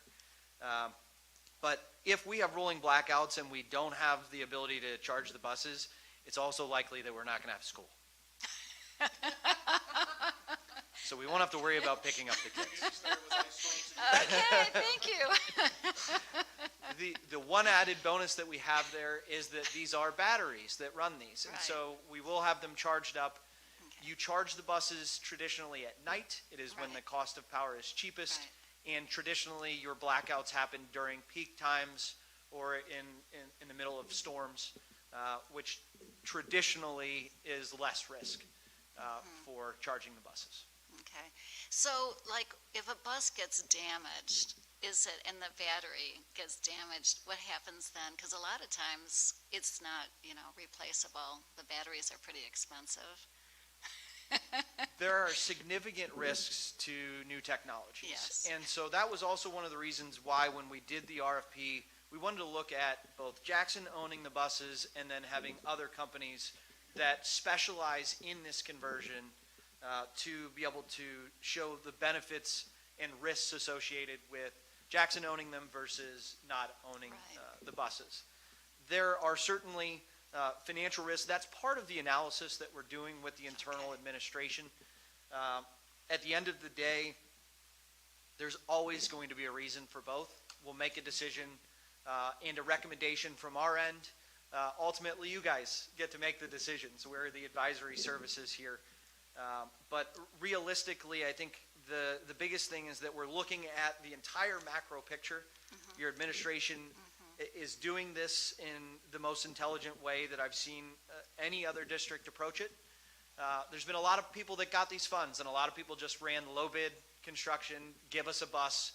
This is how much the EPA gave us, give us a bus. Your administration chose to look at it from a much more holistic perspective, realizing that this is a tremendous transition, and I applaud them for doing so. So our name will be on the map, you're saying? Overwhelmingly so, and I will be preaching it myself as a tremendous opportunity for showcasing it done properly. Can you briefly speak to Highland's proposal? There were some things unique to that proposal that I thought benefited Jackson Public Schools and would give us the capital moving forward, so that when you receive 21 buses, it's a significant investment, and those buses will ultimately have to be replaced. And so as we look future forward, can you talk a little bit about Highland's proposal and what that might look like? I think the board probably needs to understand. Yeah. When we talk sustainability, we're looking at and recognizing that these buses will outlive, most of us sitting here as far as serviceable time, given that they typically are going to be in service somewhere between 12 and 15 years. But that being said, if you could just talk to that. Certainly. So when he references Highland, that is the name of Highland Fleets, which was one of the bidders that came in as part of the request for proposal. And the unique thing about Highland is that they look at it more from the holistic perspective, and they manage fleets and electric vehicles as a transportation service. They're unique in that manner because they're able to capitalize on a few things. Number one, experience of having these in their fleet. We did extensive research on them and their projects and their references, as you can imagine, going through the process, all of which responded very strong. The unique thing with a holistic approach, too, is that you then get to tie in incentives. And as you just heard, you won $8.3 million for the buses, but there's also other infrastructure that goes along with these types of projects. You have the charging infrastructure. You have to repave some of the parking lots. There's some design and engineering work. And so we also had to tie in other different incentives and different ways to do this. The way that we did it, again, your administration has been very strong in working with us to be collaborative. We're still zero money out of pocket on this to be able to make all of this conversion, which is tremendous. But Highland also is looking at other incentive programs. Because they are a private entity partnering with the public, there are tremendous tax incentives for doing so that also are out there. Normally, public entities are not able to take advantage of tax incentives because you don't get taxed, thank goodness. So by partnering with a private entity, you're also able to essentially double dip into millions of dollars in tax incentives that Highland Fleets would be able to recognize as well. So those are part of the package that we are evaluating. I think personally, from my perspective, Highland has been very impressive in being able to combine a lot of that data, and they've got a very compelling story. But at the end of the day, our job is to be as objective as we can, give you the data, and let your administration choose what really makes sense, because you also have much more perspective internally compared to just apples-to-apples numbers that we may be able to prepare for the community. What are we not asking? So this is just new information for me. So what am I not asking? What information should we know that that we should be asking that maybe we're not, because we just don't have as much information as you? Are there any questions that we should be asking? Keisha, I will honestly say, and I do serve the public interest often, and as the CEO get an opportunity to work with a lot of communities. I'm not saying this because he's here. I'm not saying this because I'm at your community in front of your board. Your administration is asking the right questions. Marcus is tremendous. Todd Frey is tremendous. They have been working with us. We take constant calls, and they're asking nitty, little, gritty questions that it takes to get there. But I will also toot a little bit of our horn as well. They're not trying to handle this themselves. Marcus is handling 100 other things. He's had us handle the brunt of this, which was intelligent. Had he done that and tried to do this on his own, for example, we found an additional $1.4 million in incentives last week. Awesome. That happened because we made upwards of 19 phone calls over the last 7 days between CPAs, attorneys, the Department of Energy, and our office. You just can't put that type of effort in without having a strategic partner. I assure you, you're paying us way less than that. So I should have clarified it, and forgive me for not being clear. Sure. What questions should I be asking? So I imagine that, Marcus is doing an excellent job, I believe that.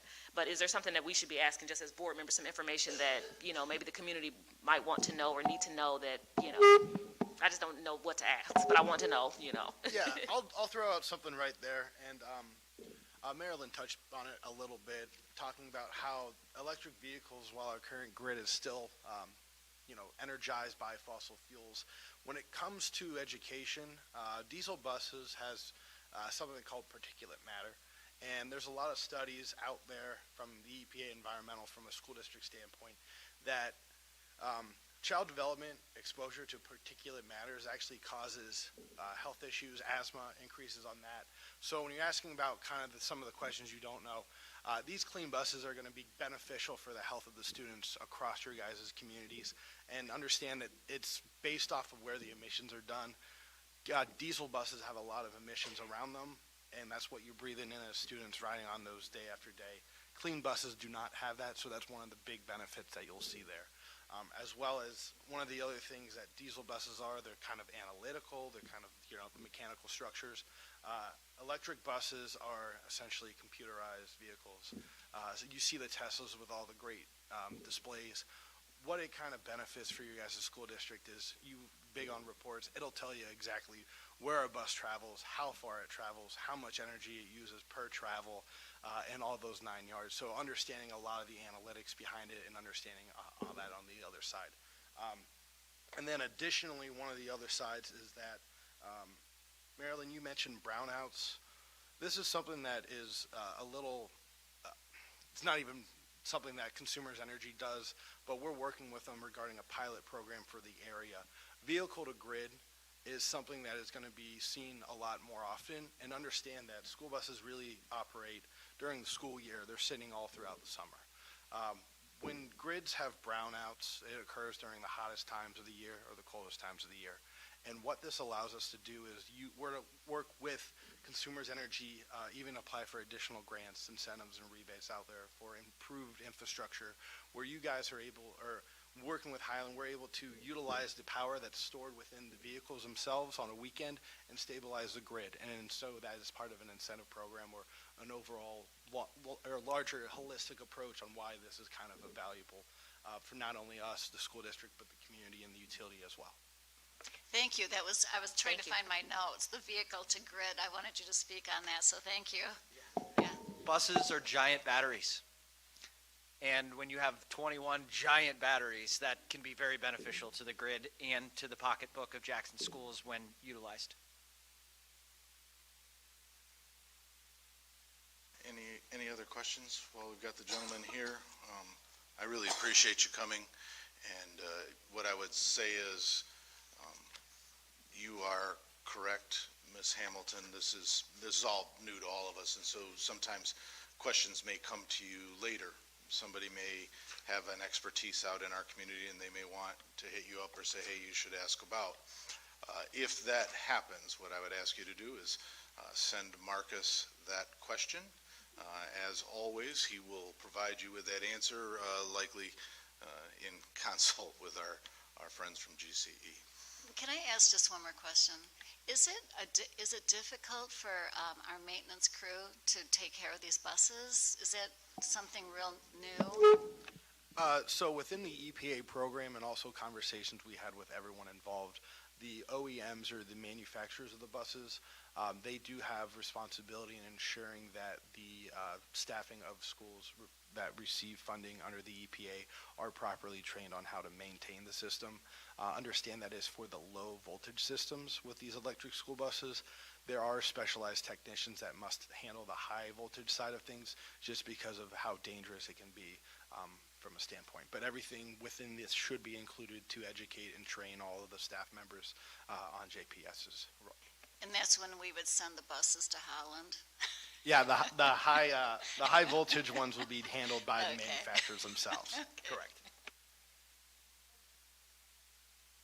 All right, thank you very much, gentlemen. And this will be coming back before the board next month with the recommendation at that time. Our first action item. Oh, I thought that came before. Oh, I'm sorry. We got an update on our agenda. Okay, now we're going to board norms.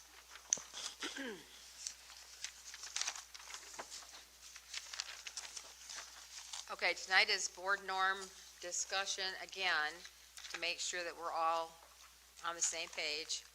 I'm going to go line by line and discuss each piece and then ask each of you to let me know which of these we can agree to, which we cannot agree to, and why.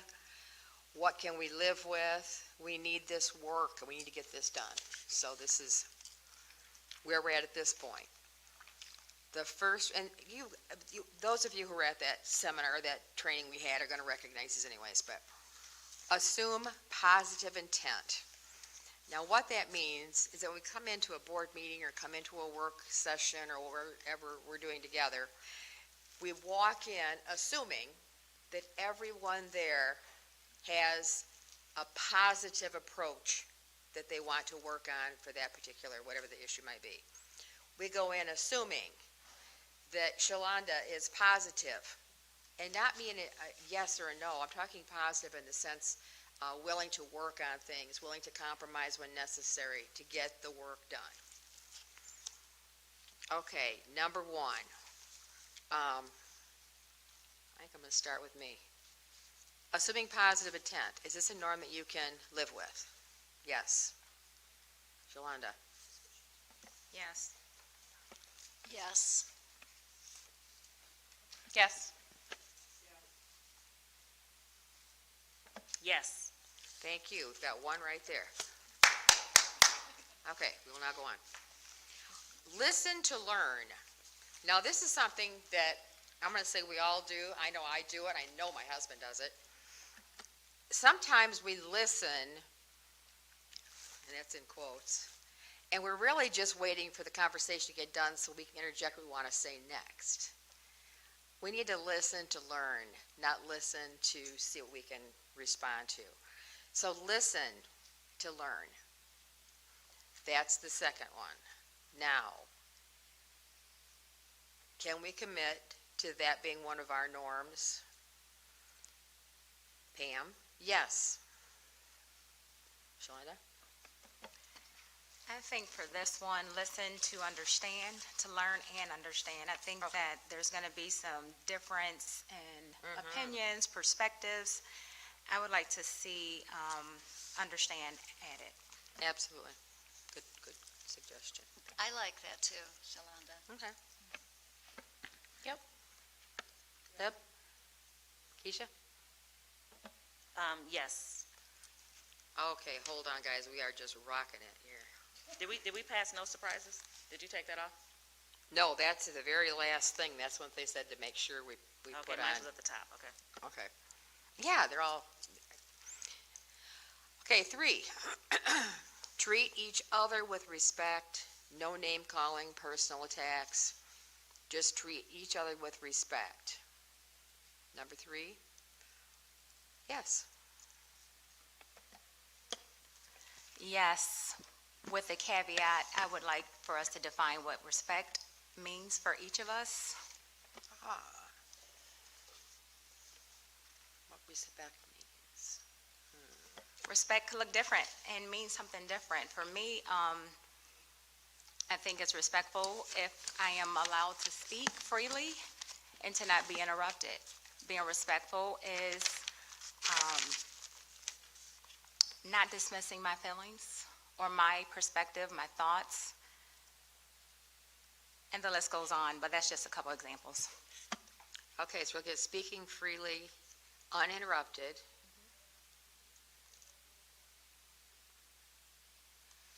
And conscious of other people's feelings or their beliefs or whatever. Okay, I'm in agreement. okay. Same here.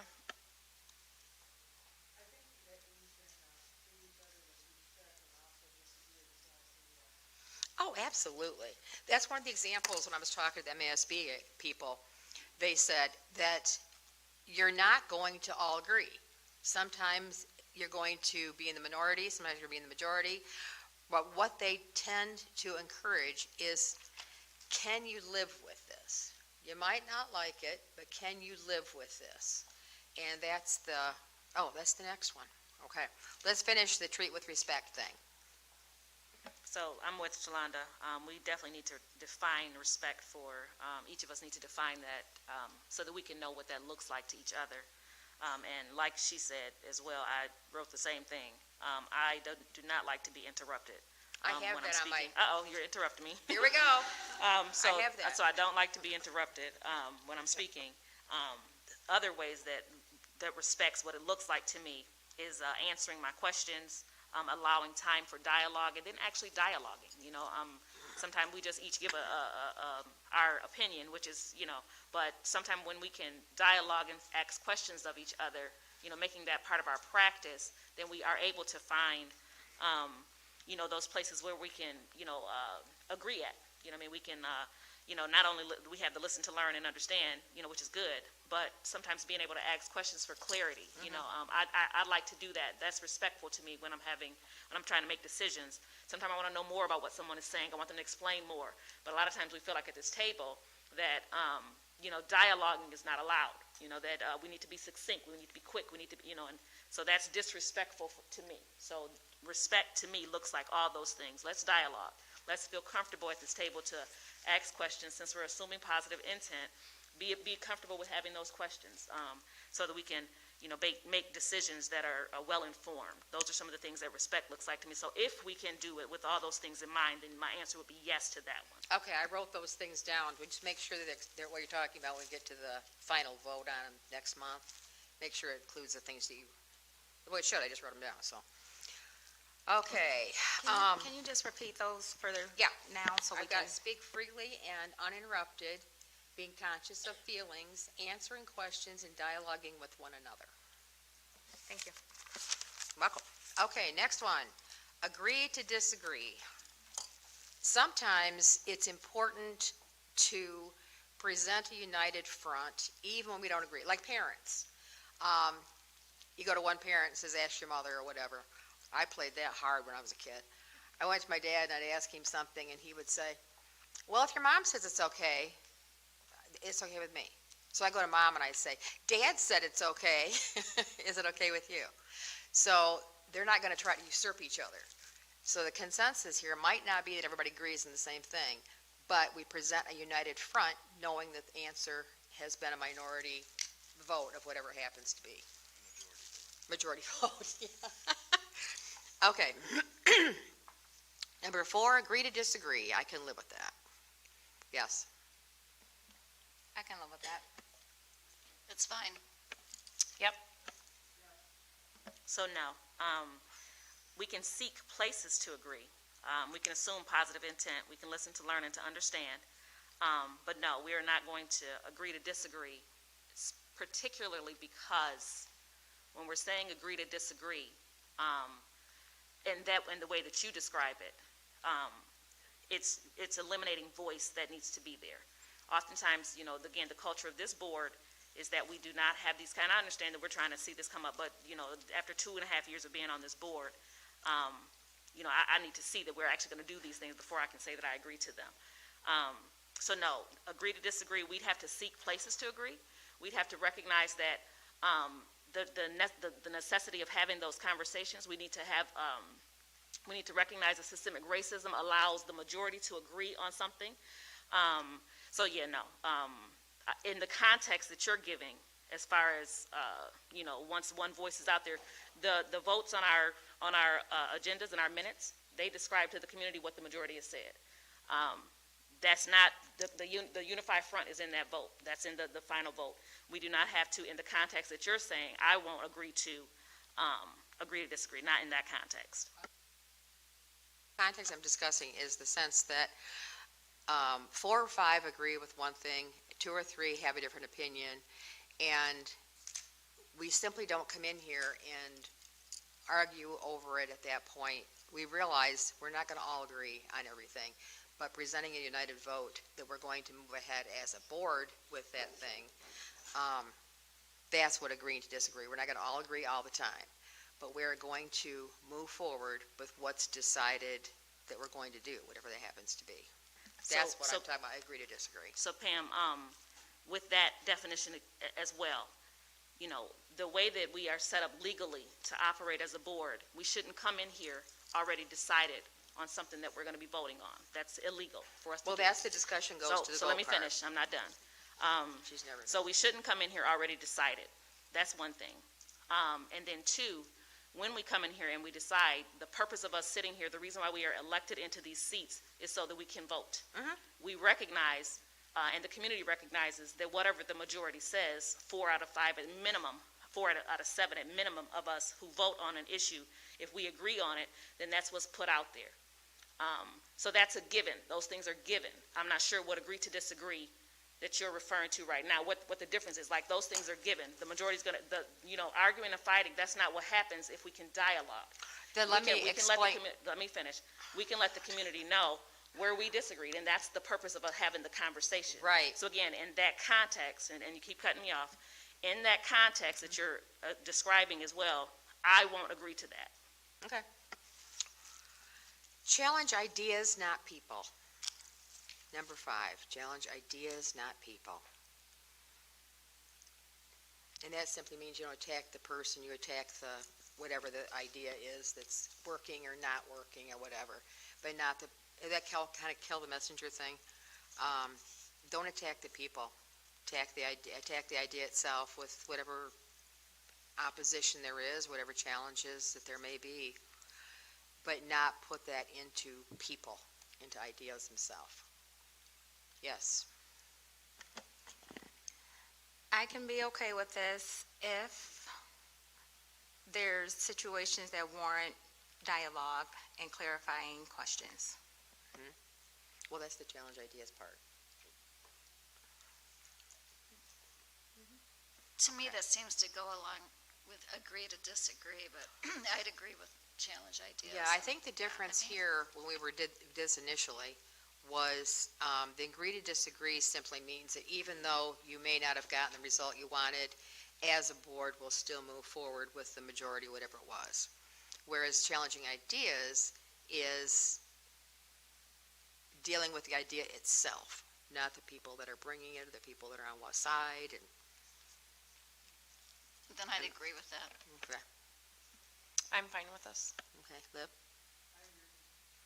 So this one, just from that last explanation that you gave after Maryland, is a little confusing to me now. Challenge ideas, it sounds like that's just part of us assuming positive intent, listening to learn, you know, treating each other with respect in the way that we describe to treat each other with respect. And that, just that would be okay with me, but whatever you just said to Maryland as far as, we keep coming back to the roles that we have to do here at the board, and that is to vote. Once we're done voting, we recognize that that's what goes forward. I'm not sure what this, I think what the this, other when, thing is when that we you're giving. put these on the board, when we were doing the workshop, I think that was mainly to understand that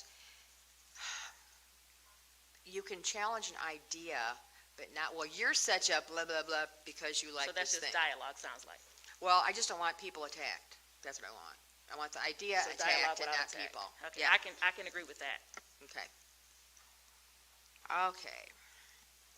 Number 6, employ a racial equity lens when looking at new policies or programs.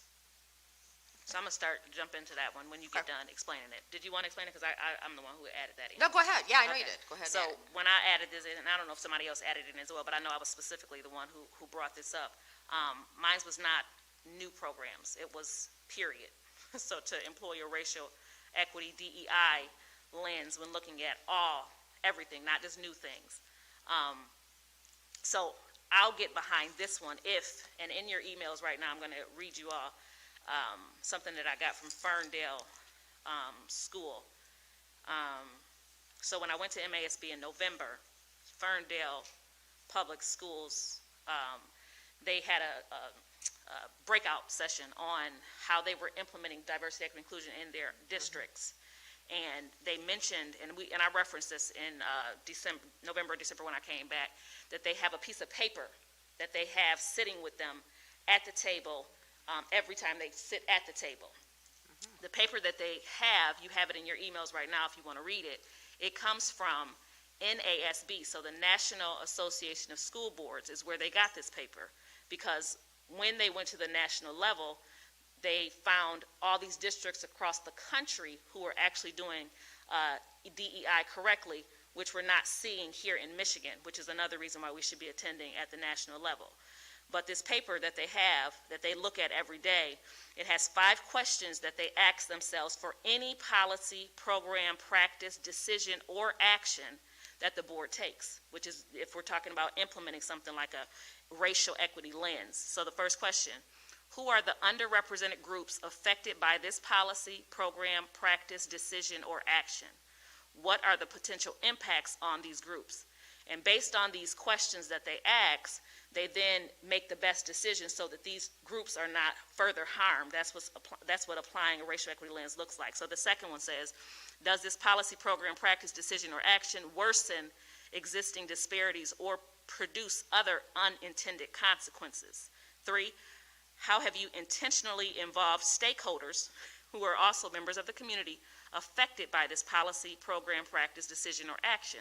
Can you validate your assessments in 1 and 2? Those are the points 1 and 2. Having considered this stakeholder reaction. 4, what are the barriers to more equitable outcomes? The mandated barriers, political, emotional, financial, programmatic, or managerial. What are the barriers that, to more equitable outcomes based in these categories? And then 5, how will you mitigate the negative impacts and address the barriers that are identified above? So my concern with employing a racial equity DEI lens is one, despite the limited work that we've done as a board around understanding this, implementing something like this could be detrimental because it would just be performative. And performative measures further just disenchants these communities who are expecting us to actually do something. So I don't want to be a part of a space where we're saying, yeah, we're going to adopt these board norms and then not actually do something with it. So if we don't have an action plan in place, such as having this here, asking these questions, which means we'd have to have data. which means we'd have to do a lot of more prep work prior to coming to the board, so that we can have the data that are addressing how is this policy, program, practice, et cetera, how are these things impacting these communities in these kind of ways? Have we gotten stakeholder voice? Have we talked to the teachers, the parents, the students, the admin, the staff? Are we having these conversations? We'd have to do the work, and if we're not willing to do the work, so clearly I want this here. But if we're not willing to do the work, then I would not be supportive of that, because we'd just be being performative. Okay, I have two things to say to that. Number one, assume positive intent. And number two, we can't avoid it or not put it in because someone might not do it right or enough. I think the idea is to assume that we're going to follow our own board norms, and if we don't, then we call each other out on it. Simple as So that. let me just follow up on that one then. Assume positive intent is one thing somewhere else. When you're talking about diversity, equity, inclusion, and anti-racism work, you have to be intentional. There is no assumption. If we assume, we're always going to be responding through a systemically racist perspective. That's just how it's designed. That's not directed at any one person. That's the system that we are in, and the outcomes always favor an white supremacist system. It just always does. So no, we cannot just assume. So if we're saying that we're going to do this, and I would like us to say that we're going to adopt this paper, which again is in your emails right now, that we're going to adopt this, and this is how we're going to do that. We're asking ourselves, what does positive intent look like to you? What does treating you with respect mean to you? What does that look like? It's important for us to build these out, because if we're not building out and saying, hey, look, this is how we're going to do this. And if we say, well, we'll get to that later, we'll never get to it. DEI, anti-racism work, we never get to that work. So unless we're saying employ a racial equity DEI lens when looking at all new policies, programs, practices, et cetera, based on these questions, asking ourselves that when we are doing this, then yeah, we can then yes, let's add it in. But if we're saying just assume positive intent, it won't happen. It just will not happen. So Staying on this one, and on these, pardon me? Oh, and on these norms completely, is these are what we're agreeing to work toward. Now, no one is going to come in and like bewitched and blink and is just there. We have to do the work. But if we don't have that as one of our plans and one of our norms, there'd be no incentive to do the work that's going to be required here. so we can add that paper then to this, like all of us have been giving our different I don't ideas. know if I want to talk about Pam, let me how finish. we're going to do Pam, stuff. let me finish. Like each of us are giving our different ideas about how we can agree to these things, what that looks like to us. What employing a racial equity DEI lens looks like to me is having questions at the table that says we're going to be asking these questions. We're going to be intentional about saying, how is this impacting our students of color? How is it impacting them harmfully? And then saying, okay, maybe we have to wait on making this decision because we've asked these questions. So Okay. that's how we could do that. Okay, I understand what you're saying, but what I'm telling you is these are not the roadmap to it. This is the destination. We want these things. We can't possibly write in on every one of them how we're going to do them, just that we are going to commit to them being a board norm. And if you don't want it there, I can take it out. That's not that big a deal. But I don't want to try to take each of these and break down how we're going to work toward them. Yes, but Marilyn, yes, you definitely can. Could Pam, you let her talk? She can, but I'm not done yet. Pam, You were before she did. Pam, I understand that you're saying that when we're doing the work at that time, we have to figure out what the work at that time looks like. Right now, we are establishing, That being a goal. foundation, structural ideas around how each of these would play out. We are establishing that, which is why we said, what does it look like to you to agree to disagree? What does it look like to you for respect? So we're giving foundational, the structure of, so for me, I'm saying, don't interrupt me when I'm speaking. And then I keep saying, hey, look, I'm giving you the roadmap to that. And now as it plays out, then I'm saying, hey, look, Pam, you're interrupting me. Now we're getting into the details of that. So we could very easily say, these are the things that we're going to ask ourselves these questions. And then when we get to asking ourselves these questions, then we have to get into the details of it. But we could establish that if we wanted to. Keisha, when you say that I'm interrupting you, you really cannot usurp everybody's talk time. We've got to get through these and get these done. And we pretty much know what your concern is. But my ask on this right now, is this a yes or a no for you? I want to comment on Yeah, go ahead. this. So just to echo some of what Keisha is saying, I do agree with the fact that we are creating that foundational knowledge of how we would like to embrace these board norms. Because DEI has been tossed around for the 2.5 years that I've been working, seated on this board, I do think that having those questions will help guide us with the work that we are talking about. I don't find that there's any harm in having those questions. Sometimes we individuals, I'll say, lose sight of what direction we're actually going in. And I think to have a tangible list of questions to help guide those narratives would be beneficial. I think the Ferndale thing sounds like an excellent thing, but what I don't want to do is get mired in detail of, this is what we're going to do, but how are we going to do it? I would think that maybe sometimes the circumstance of what it is would dictate that, but I think that would be a tremendous asset. I think right now we're making suggestions, and I would appreciate if those could be noted. Okay, I've got that at number 6 right now. So the word employ is perfect, because it means to use or direct toward a particular goal. So, as we work towards something, I think that that's a good word to use, employ. Okay. Okay, so what we're looking at is Ferndale's question sheet to be our guide for what it looks like to look through an equity lens, right? Am I on the follow there? Okay. Yeah, I took the new already. I put policies, programs, or practices. That's what Keisha used. Did you keep in the word all?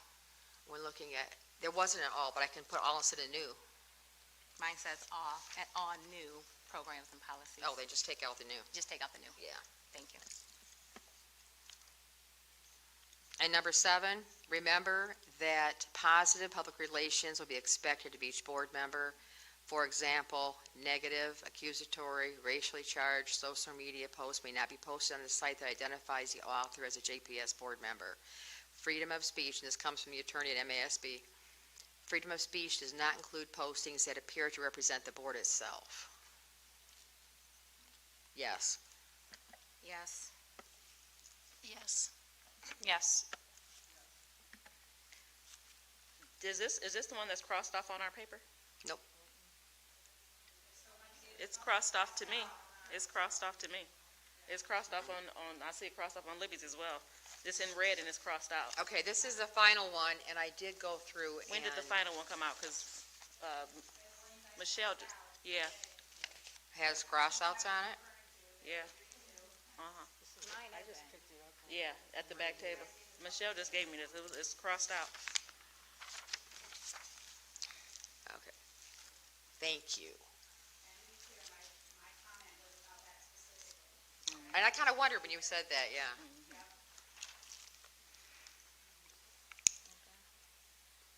Yeah. Well, yeah, that's good. Do you want to limit it, you want to lower it to that? Or reduce it to that? Well, we can cross it out altogether like it was, the whole thing is crossed out. This one says, demonstrate positive public relations. It's not crossed out. Okay, so that's not on mine. When did that one come in? Oh, you're on a different one. don't know. You're on a different one, Pam. But she read both of them. Yeah, she read remember the. I have no read a problem, real I've got it long right here. What if I make copies of that? Yeah, you read the really long one. I don't have any numbers on that one. Okay, agree to disagree, challenge ideas that people employ, racial equity, let's look into all programs. It says, demonstrate positive public relations. So for number 7, do you want it to simply be that simple? Demonstrate positive public relations.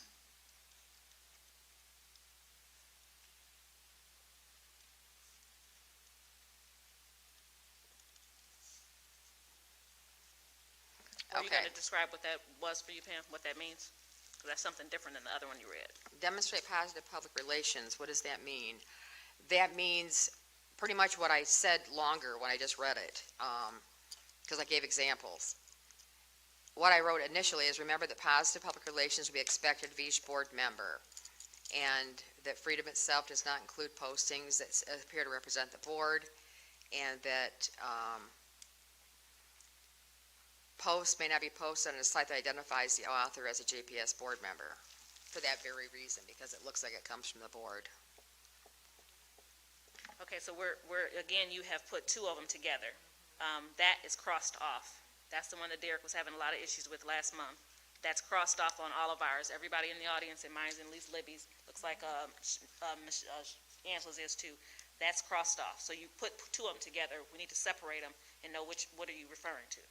Because that's crossed Okay. off. No, I didn't cross these out, so I don't know exactly where that came from, but I think if we just write what we mean, we'll be all set. So if you wanted to go with that shorter one, that's fine. Demonstrate positive public relations.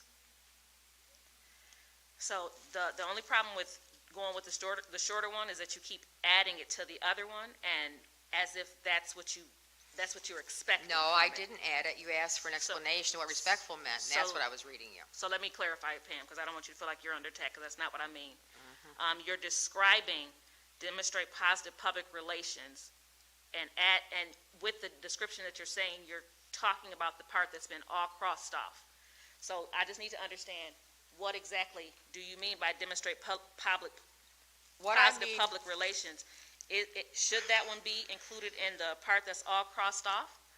What I mean by that is that we should never, ever have newspapers from all over the country contacting the president of this board and receiving 712 emails blasting a post on social media that could have been and was believed by all those people to be extremely negative, and on a site that identified the author as a JPS board member, that put the board in the spotlight unnecessarily. That's what I'm talking about. Absolutely, exactly. Okay, so that's what is crossed off, and with that in mind, since that's what's been crossed off, I agree with the crossed off part, because we don't have any jurisdiction over what we as board members do outside of this space. As long as it doesn't have an... Uh-oh, you're cutting me off again. You know, We you have can't you're keep cutting me taking up off. all this time. But you're cutting me off. You're talking about, I just said we need to be able to dialogue. Yep. And in dialoguing, that means that we have to be able to say what we're saying. Back and You forth. can't decide how much time it takes for me to say something before you get to jump in. That's cutting me off. You can't do that. That's disrespectful to me. It's just disrespectful. So now, if we're going to dialogue, if I'm going to understand what you're saying, and you're going to understand what I'm saying, if we're going to assume positive intent, if we're going to listen to understand, then you can't keep cutting me off. You just can't. So now I'm going to go back to what I was saying, and I'll let you stop talking so that I can continue talking. If we're talking about posting on public sites that identify us as board members, we have no jurisdiction over what we as board members do outside of this table. We have no jurisdiction.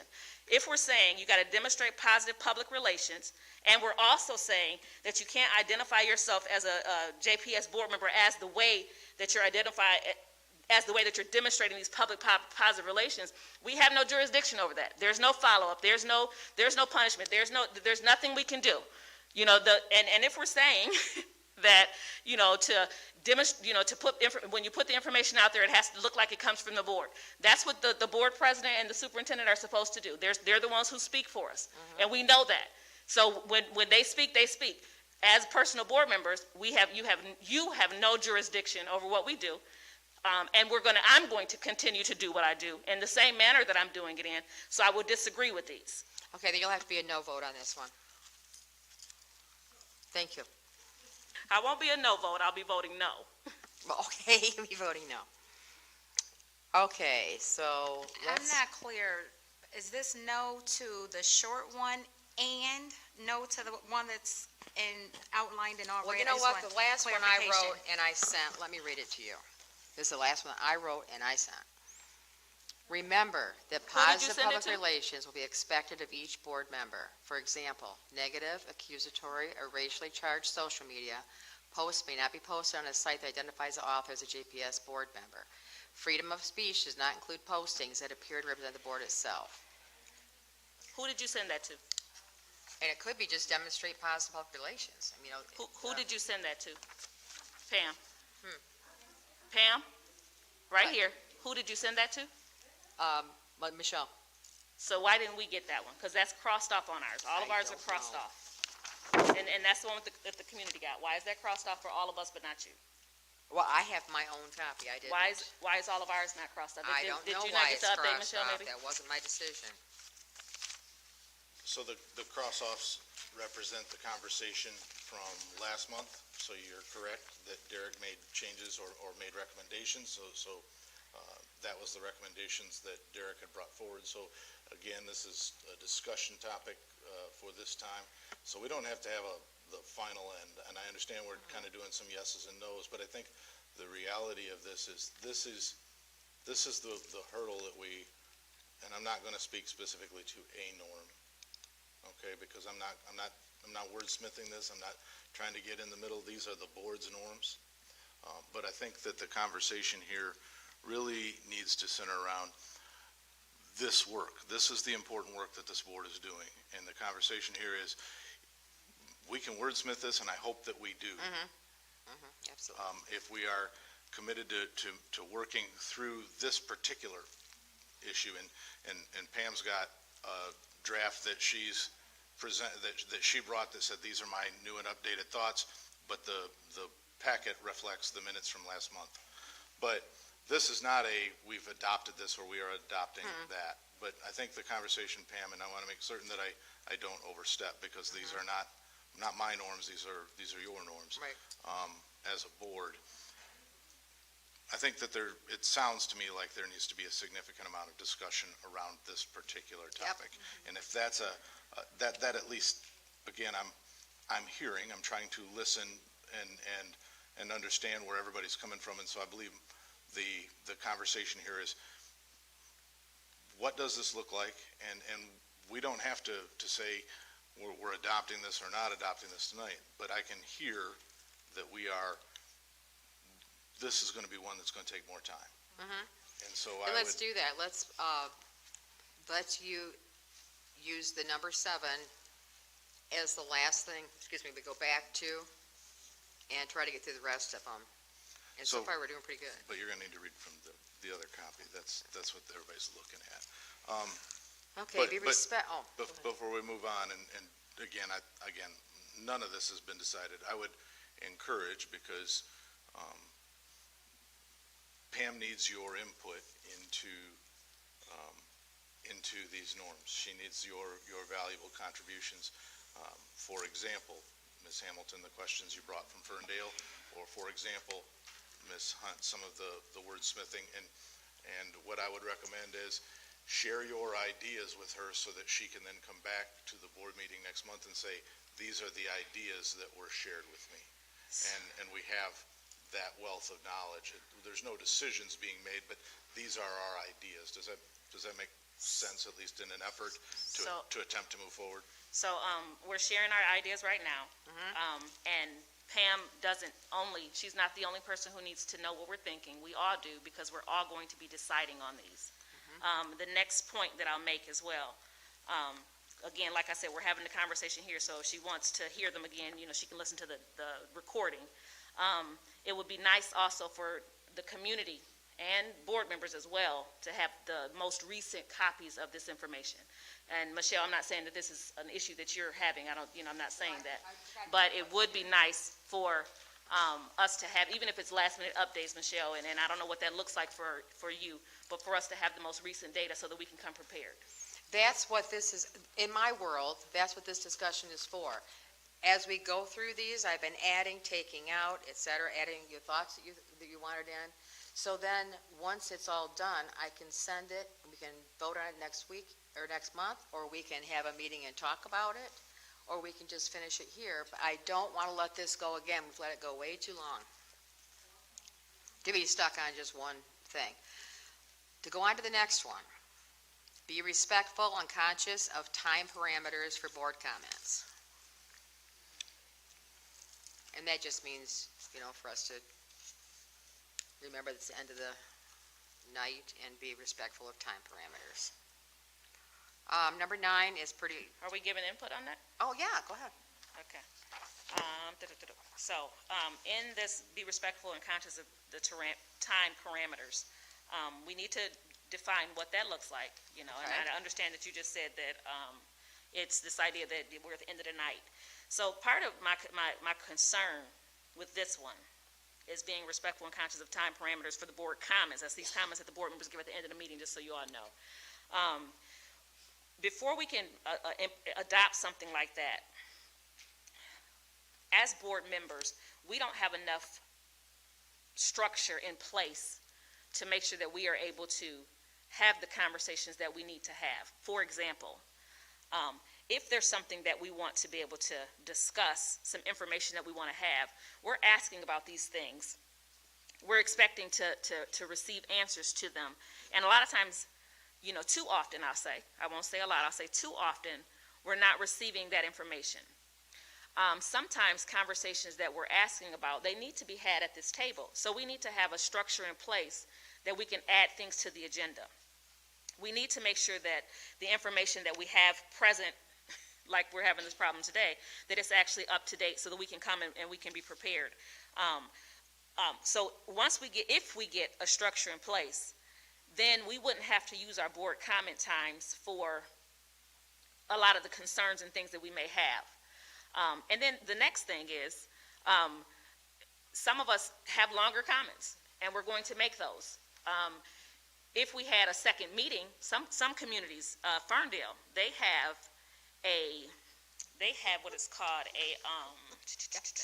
give me a quick second, it's called a community, they call it a community work session. It's not a community work session, but they have this type of meeting. They have 2 meetings a month. They come to the boards, they have a board meeting, and so it goes generally rather quickly because they have this other meeting a month where the board comes together and they actually spend time discussing and working through a lot of the things so that when they have the board meeting, it can go quicker.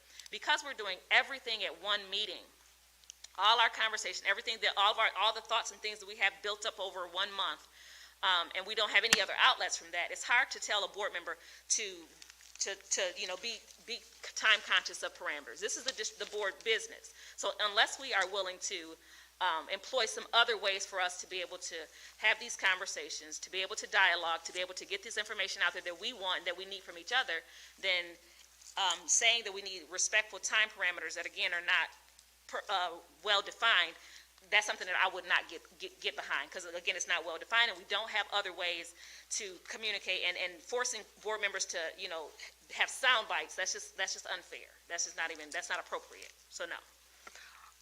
Okay, that's fine. I was going to say that I went to that County Board Association thing last Saturday, and I found it fascinating. There were several community or school boards who meet twice a month.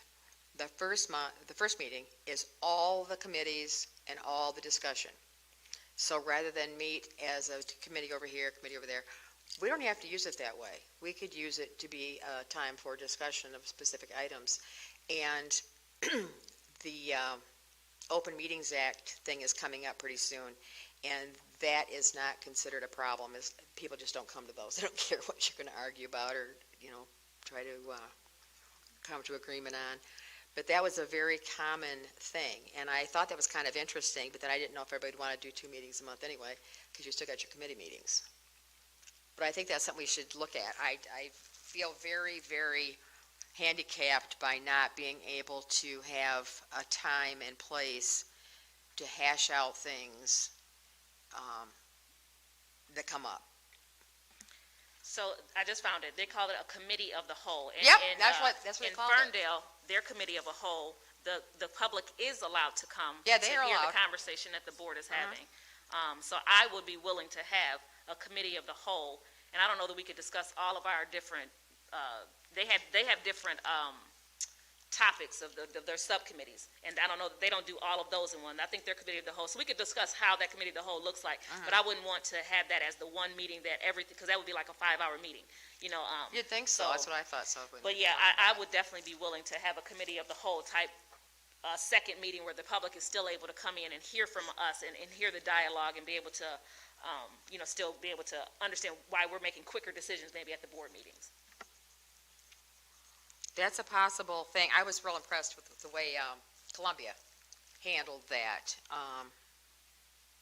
They do it differently than what we're talking about doing right now, but it was good. So anyway, back to be respectful and conscious of time parameters for board comments.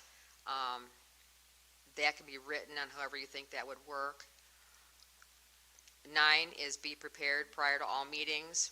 If we have questions, never hesitate to ask Jeff or ask me, or we'll find an answer, whoever that might impact your answer to the question. That's number 9.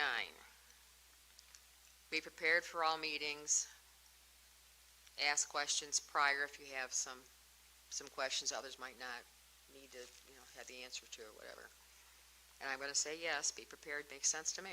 Yes? Yes. Yes. Yes. So again, unless we are having some other way to have dialogue, then I'd be a no on that. So I come prepared for every meeting. But there are questions that I have that I'm not able to ask prior to for whatever reason. This is a volunteer position that we have. We get the information on Friday and are expected to come here on Tuesday ready. And for the most part, we can and do. But there are questions that come up here at this time, real time, and I'm going to ask those questions. So if that's still allowed, recognizing that, there will be questions that come up real time, and I'll still be asking those. If we're adding that in, then I would agree to it. Okay, so the be prepared for all meetings is something that I just think it needs to be understood, that you have that opening to call me, call a superintendent, send a text, whatever. I don't want anybody to think they have to wait until the meeting. That was the idea. Okay. This one is when evaluating the superintendent, board members must state a reason and give an example for any score given if requested. Oh, that's not on? Okay. You gotta read from the other page. Okay. Oh, board members make succinct comments. But that was what we just did. That was that one. The one about the, okay.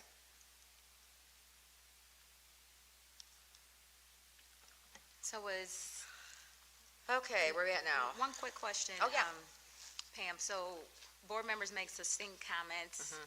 That's similar to be respectful and conscious of time parameters for board comments? I think it's instead of. Instead of? Okay. I think that could be absolutely. Okay. Okay, so how about that? That is, oh, you yes? Okay, I'm a yes on that. Make succinct comments. Yes. Yes. Yes. What do you mean by? Yeah, that was my. Makes succinct comments means not to go on and on and on and on and on and on where nobody else has a chance to talk, or there is no real dialogue, there's no back and forth. It's just, succinct just means not to go on and on and on. Yeah? Sometimes a person needs to really explain what their Absolutely. views are on certain positions. So that's why I'm not sure that wouldn't be better in a discussion area, where if we're discussing a thing, rather than just the board comments have traditionally been acknowledging a specific program, or thanking someone for doing something extra for the district, or did you know we won the, national championship of whatever, that kind of stuff. It's usually that kind of thing. And it was just a matter of making succinct comments. I'm going to vote yes, because that doesn't make any difference to me. That doesn't sound like anything the least bit. Well, the definition is you're making a clear, precise expression in few words. Okay, that's succinct right there.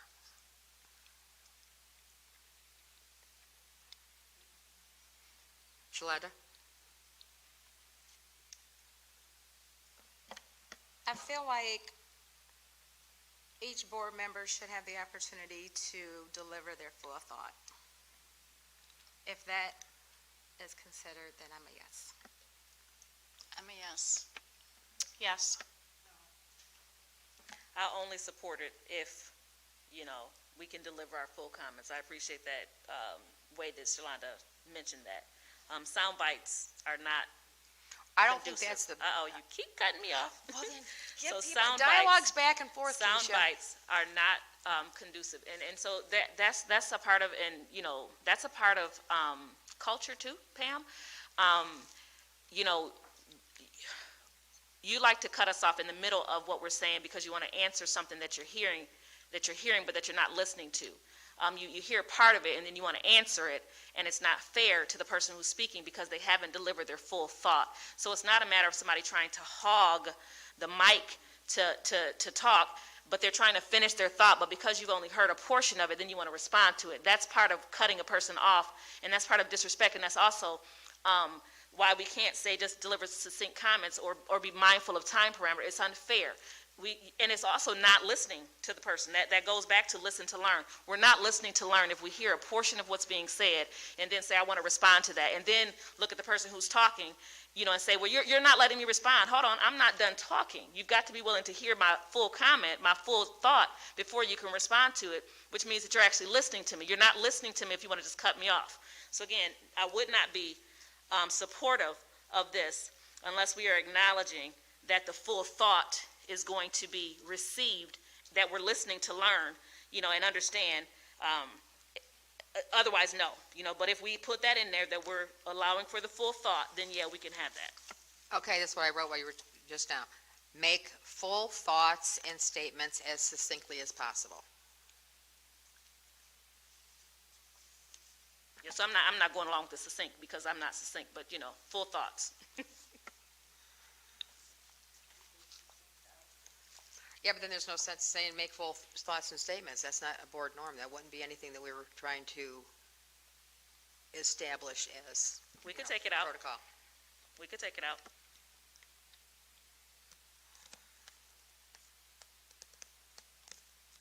Content or thoughts, guys, discussion? I want to be heard when I speak. Mm-hmm. We're just talking board comment part, though. We're not talking like when we have discussions. So delivering my full thought is important. Mm-hmm. Succinctly or? Without succinct. Without succinct. Well, making full statements, that doesn't need to be even a thing, but I also want to get through this one person talking all the time. I do think that this dialogue, this conversation that we're having, we all have a clear understanding of what succinct means. Succinct inadvertently puts parameters in place. Okay. And I'm asking that at this governance table that I am giving the opportunity to deliver my full thought regarding all district initiatives. Okay, now this is just the board comments part. What about this? Even at the board comment, because prior to the board comment is board business. And if I have messages that I would like to deliver to the community, to our audience, I think we should have that opportunity, that space, but come prepared to deliver in a timely manner. Timely manner. How about timely manner, Lib? Timely manner.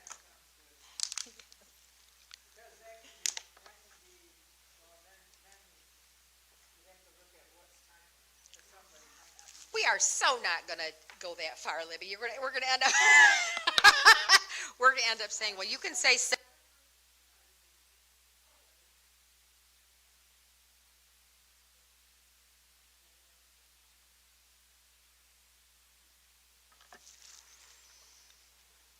and that's it. Oh, the no surprises, though. That was part of the interestingly enough, everybody was there at that meeting this last week that I was telling you about, the board meeting. They all have the no surprises one in it. No surprises. A public board meeting will not be used as a place to spring a new concern on the board for discussion. The agenda will continue to dictate topics for discussion. And that is just following the agenda, and anything else will go under new business when it would be on the agenda. So below this, you'll notice, in order to have an item placed in the agenda, it must be submitted to the board president no later than Wednesday of the week preceding the next board meeting. We don't have that. That's not on ours. Oh, they have this copy. Okay, well, this is what, let me read it. I would like to talk about the agenda items. I told you guys last month that I would bring this month the protocol for getting items on the agenda, because that was a question that a few people asked. In order to have an item placed on the agenda, it must be submitted to the board president no later than Wednesday of the week preceding the next board meeting. So this is now Tuesday, but last Wednesday. Along with the item requested, a board member must identify the purpose and history or whatever of the requested topic. Only in an urgent or time-sensitive situation will an item be accepted any other time. And this happens, that urgent things come up. And all of a sudden, we get a due date on something. Or we have something happen in our community or in the world or, whatever, that needs to be discussed and we have a plan for. That wouldn't apply to things that come up that are of time or urgent. What happened to giving your ideas for agenda items after the first? We had talked about having it after the first, like the roll call or the. I remember that. It was in the last meeting. Yeah, in the last meeting. We talked about repealing them, but as far as putting a new one in, that's what I said I would come with what we've pretty much done. A protocol has been, but I'm not that sure that it's written anywhere. Yeah, that's important to note as well, because to decide that this is how we're going to do it without us agreeing to that is unfair to us. We need to decide as a board what that looks like as far as putting things on the agenda, because we don't have anything set up. This is just something that you're coming up with from, it sounds like practice, but it's not even really practice. This is a recommendation, so that's why we're here. It's a discussion item. But who's recommending it? So who's recommending it? Do we know? Who recommended it was, we had a discussion about it at our county meeting, and I thought that makes sense. And then I asked Jeff when Michelle needs stuff, and so that Wednesday made sense because it was in the previous week. And that's here for us to discuss. That's why it's on the discussion. I think that makes sense. I mean, I don't think there's any way you can come the evening of the board meeting and ask for something to be put on the agenda, because then we won't have time to prepare for what that is. Right. Okay.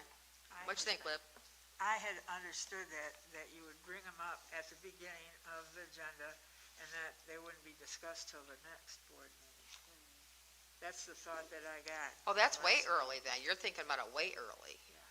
That we'd bring it up and it'd go on the next month's agenda? Oh, I see what you're saying. Well, you're way ahead of this then. You're getting yours in way ahead of this. So it sounds like we have two different conversations a little bit going on. We have no surprises, and then we have how to add things to the agenda. It'd be nice if we could separate those so that we can kind of discuss them. But since we're on the adding things to the agenda, we do know that legally we can sit at this table according to Robert's rules and make a motion, and if someone else supports it, we can add something to the agenda in real time. Clearly, if we all don't agree on it, then it doesn't get there, but that is something that we can actually do. So we're not taking that away from us. As far as adding things to the agenda, there are times when we get information, and that's part of the problem with this no surprises. We're often not working from the same information, all of us. And so that's a problem, because we might find out about it at the last minute, like I did last year around the tardy policy that we found. I saw that as an emergent need, something we need to talk about right now, because we're not following, our own tardy policies. We're just, and we're harming students of color, particularly our black boys at the time. That was very important to me and very necessary that we had that conversation. We put it on the agenda. I was able to get it onto the agenda at the last minute, because I did do that at the last minute, because I found out about it at the last minute. That's the part about the urgency. So the no surprises, I'm sorry, so the conversation around adding things to the agenda, we do need to have something that's well established, and we also need to acknowledge that there are things that come up at the last minute and be willing to add them in at that time.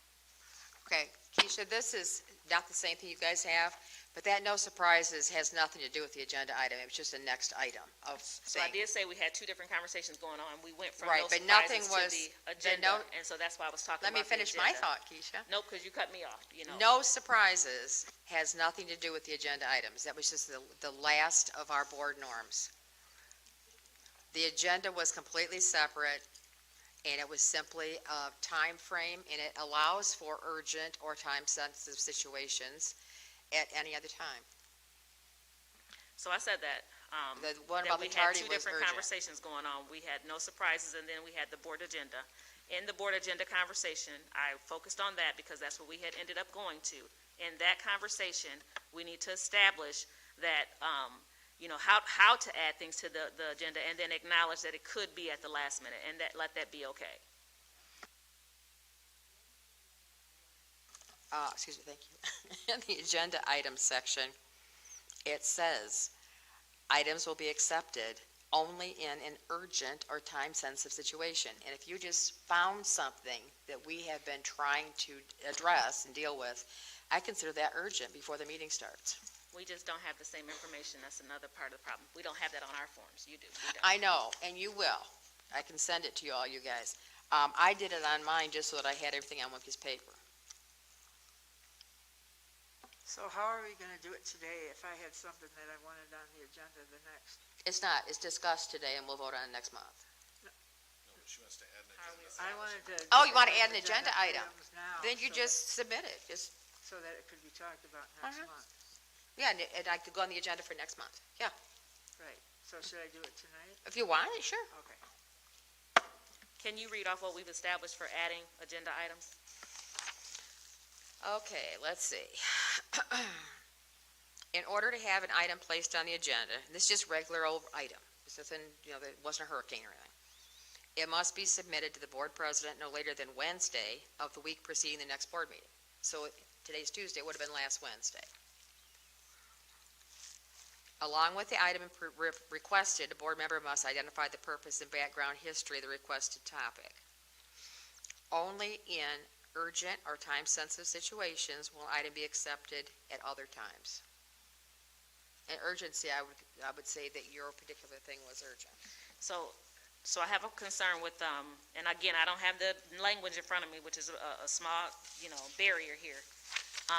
Adding things to the agenda on that Wednesday also requires that you have, what are the three things that you mentioned on there? There are three different things we have to have before we can add it on the Wednesday before? Oh, just why you want it, and what's it come from, where's it coming, what's your, if I wrote down something, with just an acronym or something, and you want that on the agenda, I would need to tell you what is that? What is that thing? That's what I'm saying. What is that thing? Can you read those three things, ma'am? Yep. And there's really only two. Okay. Identify the purpose and the background or history of what the topic is. What does background or history looks like? What's it come from? Where does this come from? So we're not needed to bring you 2 or 3 pages of data? No. Okay. I Just you wanna put down, clarify you that. can put down, roof failure at Cascades. And then you could say, or just put Cascades. And then for your purpose or background, the roof fell in because it was shoddy work, and what are we gonna do about it? Okay. Okay, that kind of thing.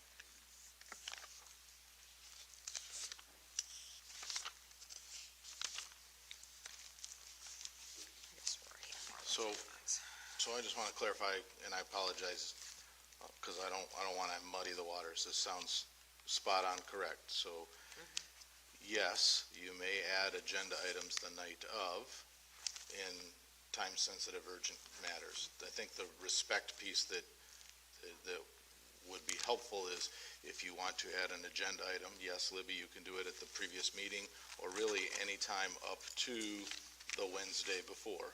Now, why are we talking about the Wednesday before? Because we are putting the board agendas together, we're organizing all the material. Lots of times you would like information, or you might like the district to pull together background information for you to be able to make a conversation or have a comment about. So that's the particular reason we have used, and again, I'm not speaking to the what Pam has written, what I'm talking about is why it has been this way in the past, is that gives the district the amount of time to be able to put it on the agenda, post the agenda, and provide the board with the information requested.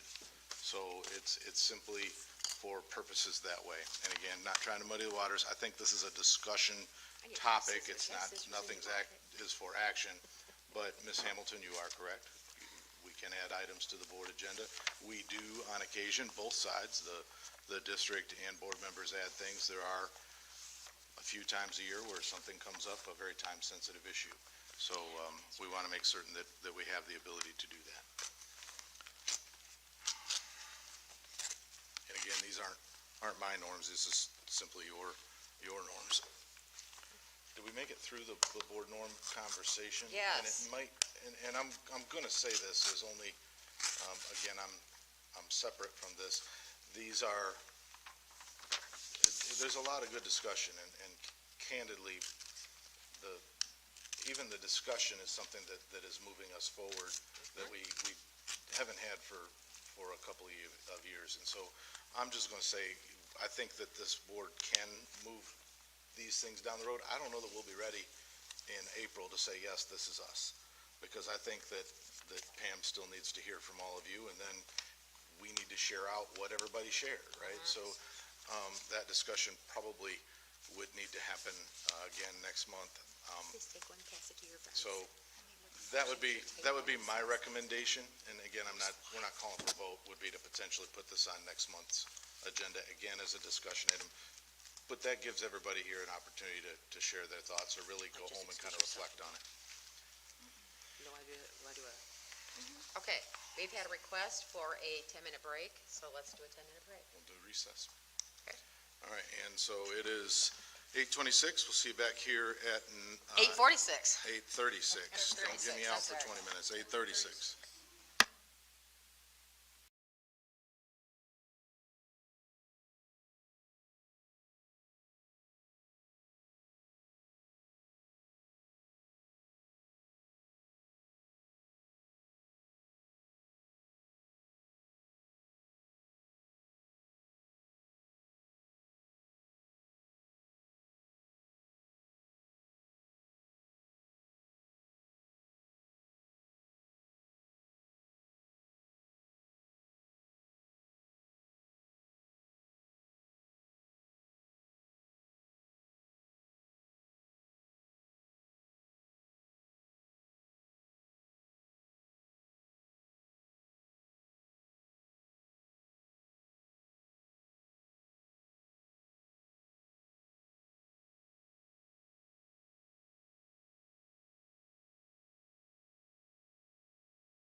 Okay, now we're back in session.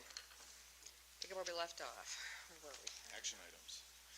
Action items, okay. Non-unit employee contracts. Mr. Beal. All right.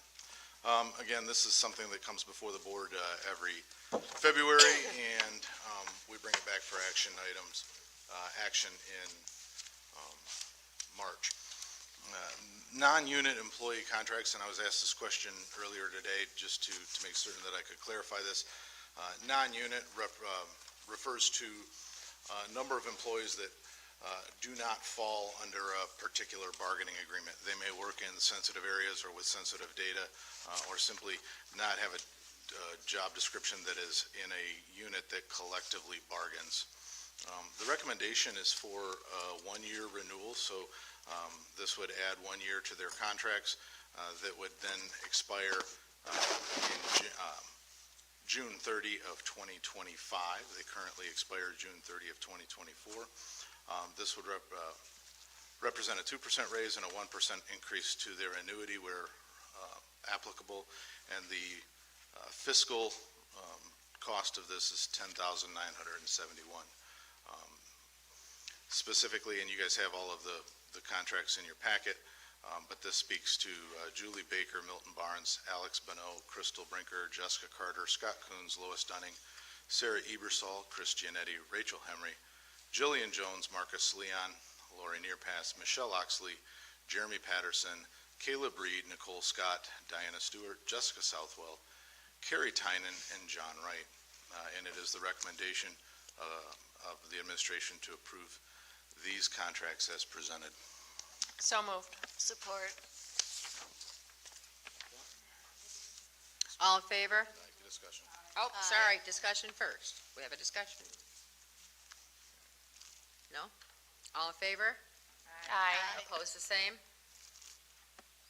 Okay, passes, thank you. Thank you. Okay, Superintendent Beal. Next one is summer Board tax po- collection. Not the board policy? No, that one was removed, if you remember. Okay. So we pulled that one, so it's summer tax collection, Marcus Leon. All right, so since 2002, the district has collected 100% of its taxes in the summer, which helps improve our cash flow and reduce any potential borrowing needs and interest costs. Our current tax collection agreements with townships of Summit, Blackman, Napoleon, Liberty expired, should read 2022, sorry.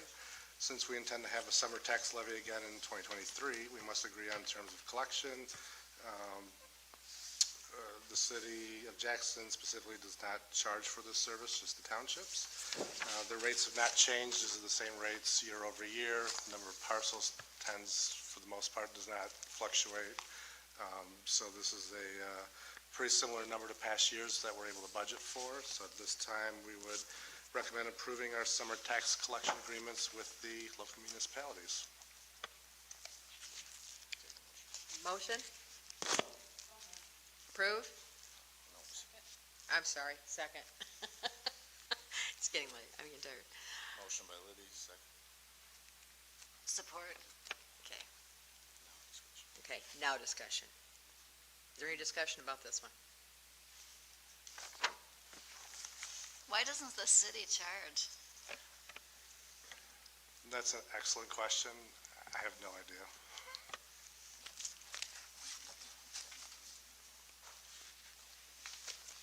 Is it? Okay. Let's take a vote. All in favor? Aye. Opposed, the same? Okay, it passes. Okay, now we're on the budget amendment.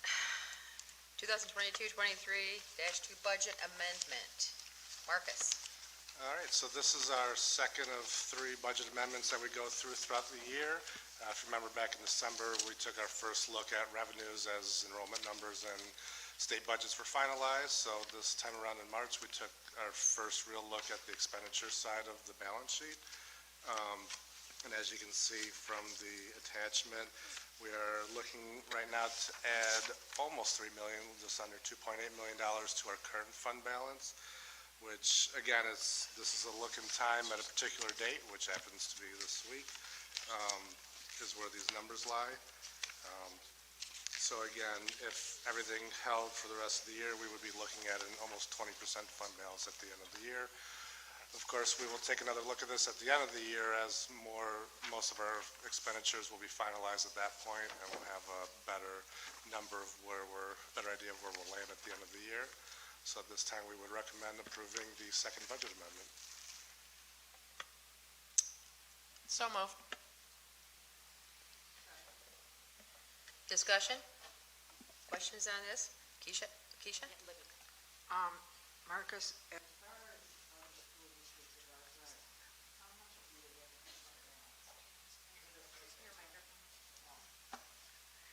as far as other school districts are concerned that are our size, how much do they have in their fund balance? Is it close to ours or not? I would have to do a little research. I know when our auditors came in the fall, they kind of have some of those comparison graphs as to where fund balances in the state and I think in peer districts. I could look that presentation up and get that information for you. I don't have it right now. The fund balance, is that also the general fund? Is that the same, one and the same? It's the fund balance for the general fund, so each of our funds will have their own fund balance. This is, the general fund is what we're talking about right now. Uh-oh, did I not ask the right question? The fund balance is not the general fund. Yes. That's correct, Well, they're not. There's a fund balance for each fund, so the fund balance is in essence the difference between the revenue we're collecting and the expenditures that we're putting out. It's something that accumulates over time. But this right here represents the vast majority of our funds, and so this is the one that we amend multiple times a year. And when you say general fund, that is correct. To Marcus's point, because I don't want to get lost in the weeds, we do have general fund surplus in food service. And as an example on here later, we have an obligation under the state to spend down that particular fund balance and a plan that we've had for a number of years. So we'll talk a little bit about food service fund balance, but to your point, Ms. Hamilton, yes, this is the general fund. Thank you. Yep, sorry, I didn't want to get lost in the weeds on that. So those support services that went up, is that just maybe salaries? And under like the March 23rd amended?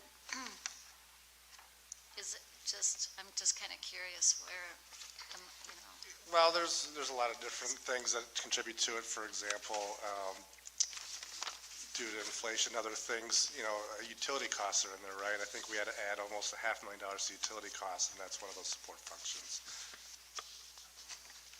The other piece that you might notice is some pupil support or instructional staff, and that went up largely because we are already in process of adding staff for next year. So knowing that those employees may not be available, in fact, you hired some tonight. So you'll see the budget reflect us pre-planning against those layoffs or against the need over the summer, so that we're not hunting up new employees come August is really the goal. But that, so when you see it, you see a couple of line items specific, pupil support or instructional staffing, and those would be areas where new hires, or when you see the hiring, that's how that impacts that.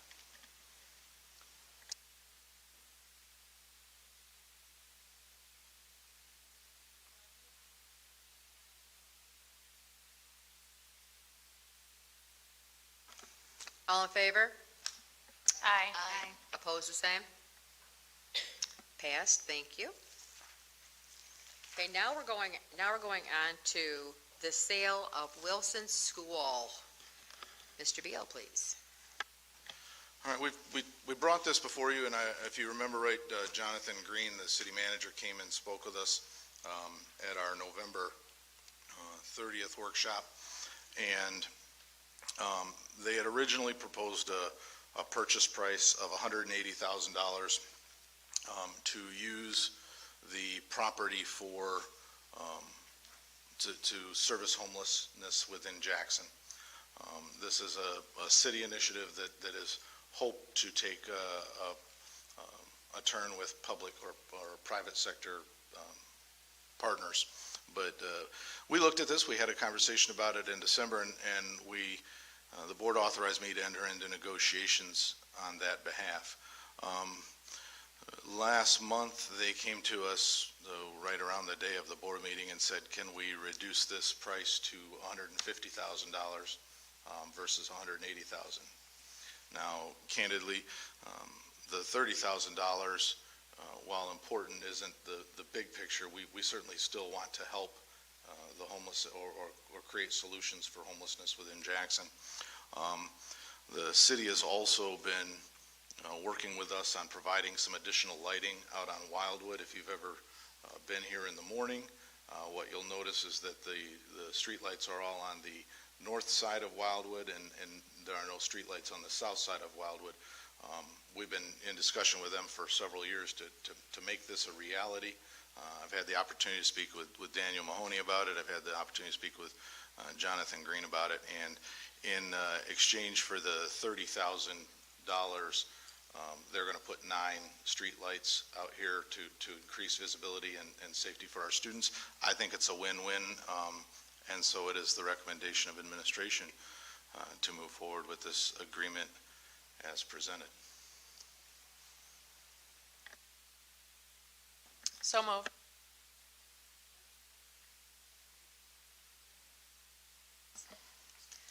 Jeff, can you share with the board the cost, the estimated cost for the lights, the individual 9 lights that are looking to be installed?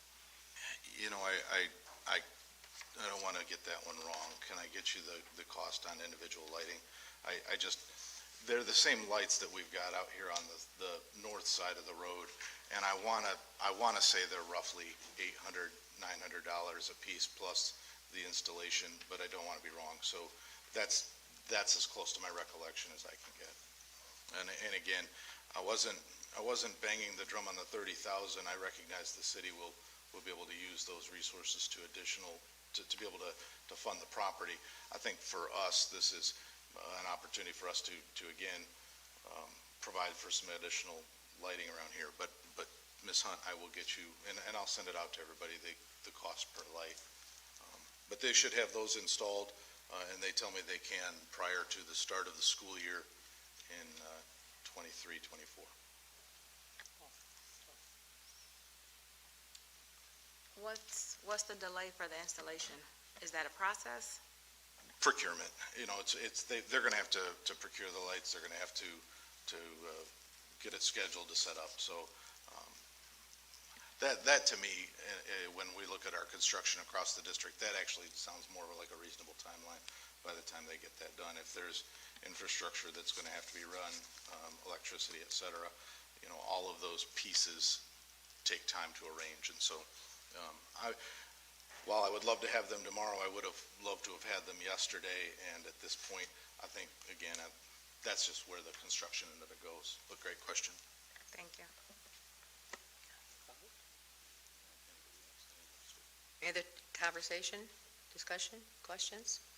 Okay, all in favor, say aye. Aye. Opposed, the same?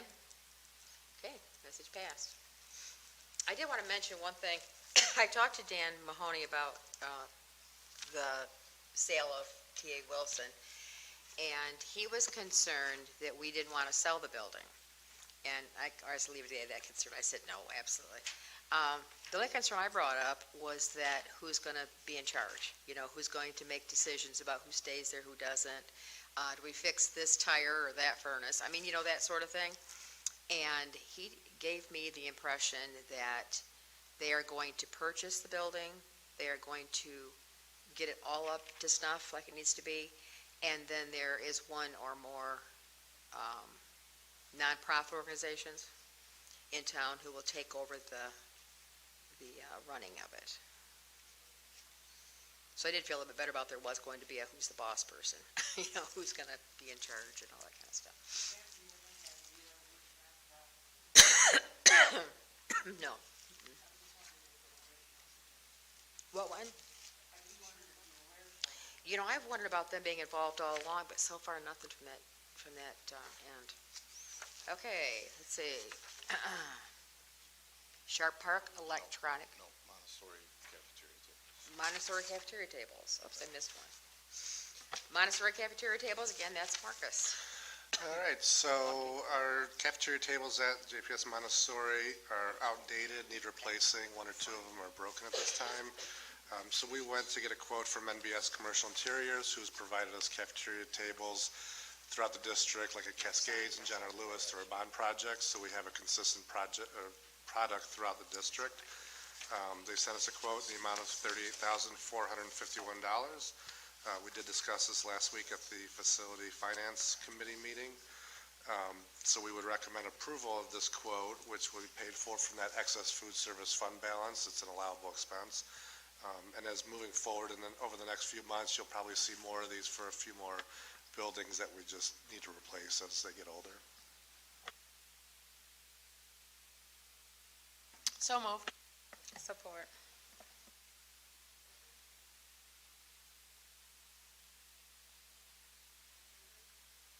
Aye. Opposed, the same? Thank you, pass. Okay, now we have, we don't have to, I'll walk over here. Okay, it's Marcus again, the walk-in cooler freezer at Hunt School. All right, so I mentioned that spend down plan for our excess food service fund balance. As you know, last year we redid the walk-in cooler at the operations center, so we're moving on to the next building that needs a new walk-in cooler freezer, which is at Hunt. We put out an RFP and bids were received. After reviewing the bid, RMS was the lowest responsible bidder at $79,971. We also discussed this last week at the facility meeting and are looking to award the bid to RMS in that amount. Okay, anybody have a motion? So moved, second? Support. Support? Any discussion, any questions? Why is it that we even have electronic signs? Not the other choice. Cooler freezer first. Oh, sorry, I'm looking at something else. I'm so sorry.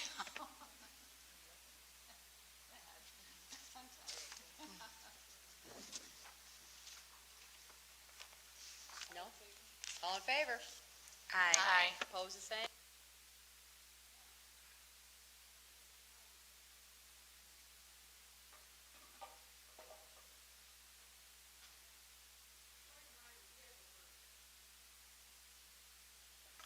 Why does that turn off? Vehicle purchase authorization. This one should be on your table in front of you. We have done this, I think, about 3 different times, so I apologize that we keep bringing it back in a new format. Apparently, buying vans is more complicated than one might think. So we first initially brought this to you guys a year ago, and this was approved. At that time, the problem then became procurement, and there were no vans to be had. So then we brought it back to you again in the fall, and again, it was passed, and the state of Michigan, and Marcus, I don't want to get the name of the site wrong, the purchasing group that we purchased the vans through is only selling right now to municipalities, and my understanding is that there's no vehicles available for schools. So once again, we are back before the board, and this was brought again before Facilities and Finance last week. The proposal is to spend no more than $200,000 on 3 vans. The price of these things, Marcus, is $45,000, $50,000. Am I right? And I don't want to speak. That was probably the price maybe last week. I don't know, because the prices are changing so fast. And that's really what this is about, right? So when we go out to bid for a vehicle, by the time the bids come in, and then, depending on when they come in, between that time and when we would seek board approval, the vehicle might not be available anymore. So what we're looking for is almost a blanket authorization up to that ceiling amount to be able to make those decisions when the RFPs come in right then and there and secure that vehicle for us. So we do have a few, both in food service and in the maintenance departments, that we were looking to replace. So again, some of those will be paid for through food service dollars, and the other one through the general fund. And this would be budgeted on next year's budget, given timelines on taking delivery on vehicles. I wouldn't expect to receive these before probably this time next year. So what we're asking for is the authorization to move forward with bus purchases, but we recognize how difficult this has been over the last year. So, or not bus, van purchases, thank you. So what we're asking for is a do not exceed number of up to $200,000. You're going to see the individual van prices, you're going to see the individual RFP responses, but this authorization gets us out of the, we need to come back to you and ask it again, and need to come back to you and ask it again, and our inability to purchase a van thus far has been unfortunately challenging.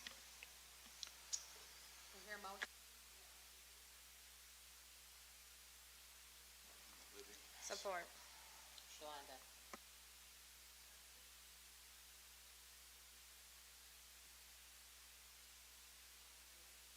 Aye. Opposed, the same?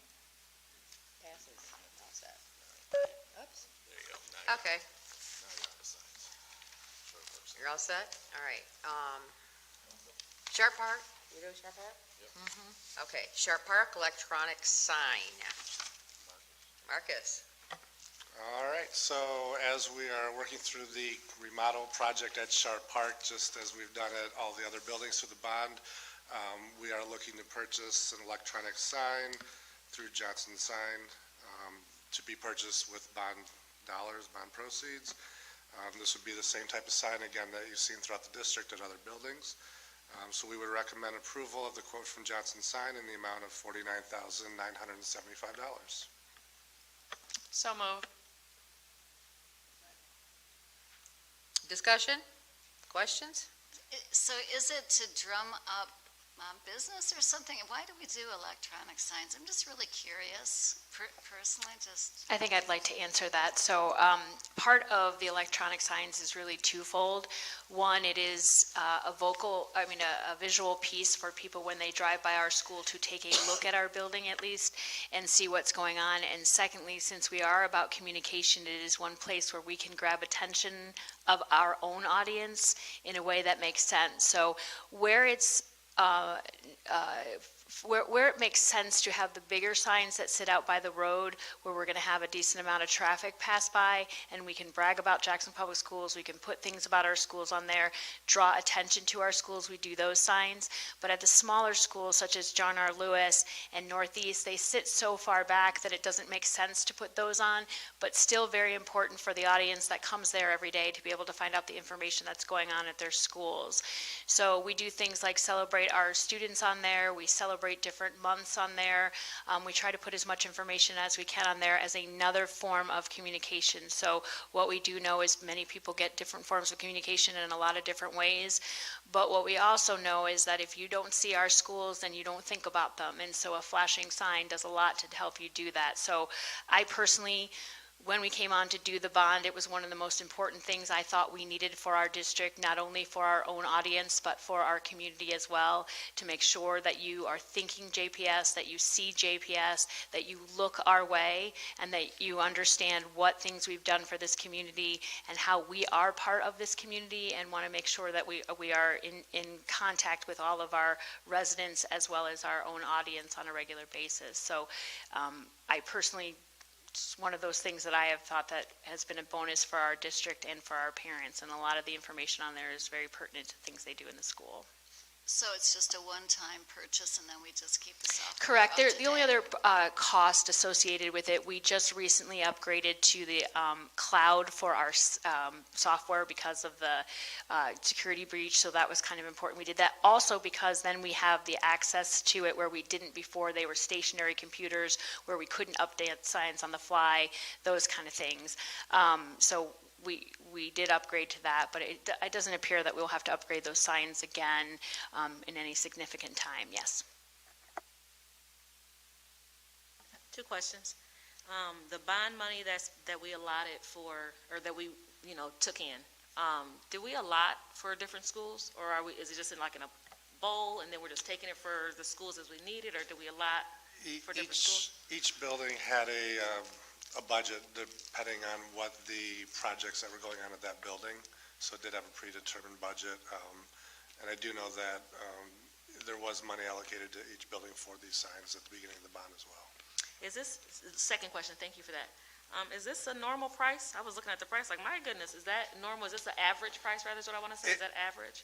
It is in line with the other signs that we've purchased, so I've seen two different ones. This happens to be a double-sided sign just because of where it is, and there's a different price if it's Single side. a building-mounted sign like Chris mentioned at John R. Lewis and Northeast. So this is pretty average, though?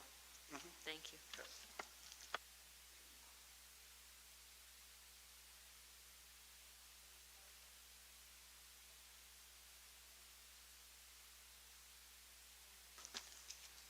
We had one on the table. Oh, we're just voting, I'm sorry. All in favor? Aye. Opposed? Okay, passed, thank you. Okay, now we're on to board comments?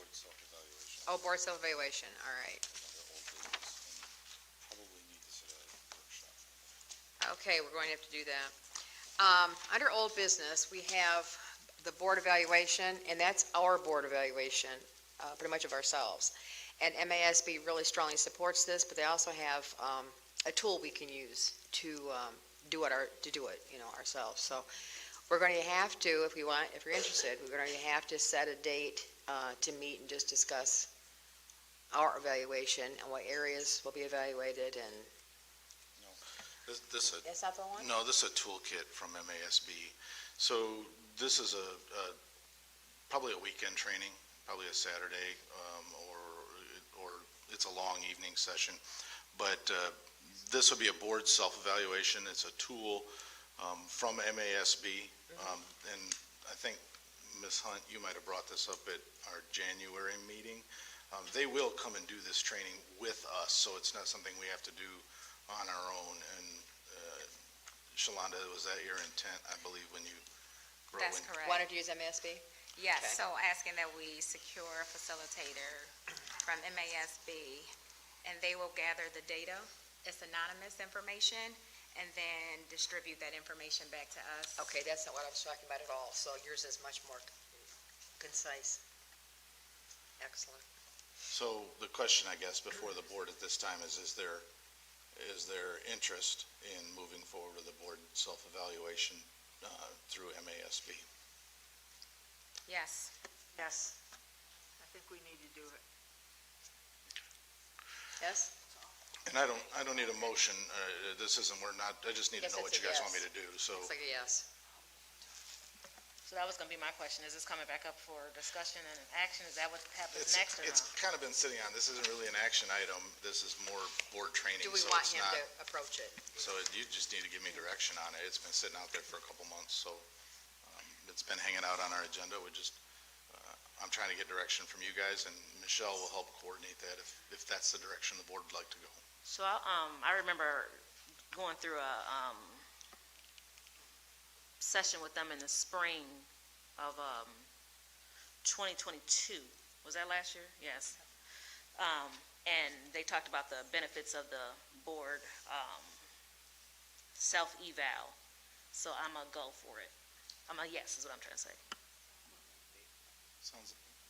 Sounds like everybody's good, then Michelle will reach out and try to get a couple dates, and she'll work with MASB, and we'll set that up for you. Okay. Now we're down to board comments, right? Okay. Board comments. Who would like to begin?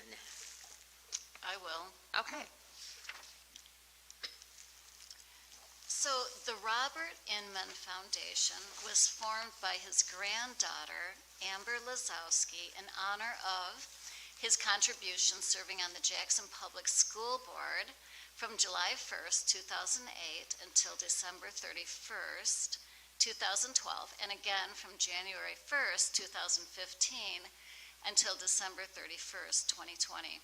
So Amber orchestrated a coat drive last August in his honor and distributed coats, hats, and boots to Cascades Elementary, Hunt Elementary, John R. Lewis Elementary, Northeast Elementary, the middle school at Parkside, and Jackson High School.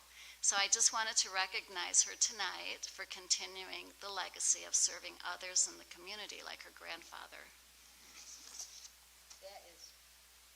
That is really, really a nice thing for her to do. Several of us worked with Bob Inman. He was on our board for a long time, and he was just an amazing guy. And we lost him just, about a year ago, I think, something like that. So to have that legacy go on like that, for his granddaughter, to do that's just amazing. Thank you. Who else? Board comment? I will go. I would like to give a big shout out to Tammy Gronsky and Eric Baldwin at Parkside for organizing a very successful ski trip earlier this month. The kids had so much fun. It was a great experience. If kids had never been skiing, they offered lessons and they were there the whole day. And it was just so great. And it was just, I feel like another example of how Jackson Public Schools offers great opportunities for kids. So That's super. thank you to them. I appreciate it. Thank you. Lib? Should I talk about what I want on the agenda now? Yeah? Okay. One thing is new business. I'd like to see a policy written by the board in terms of, just a second, I just lost my train of thought. Okay. In terms of,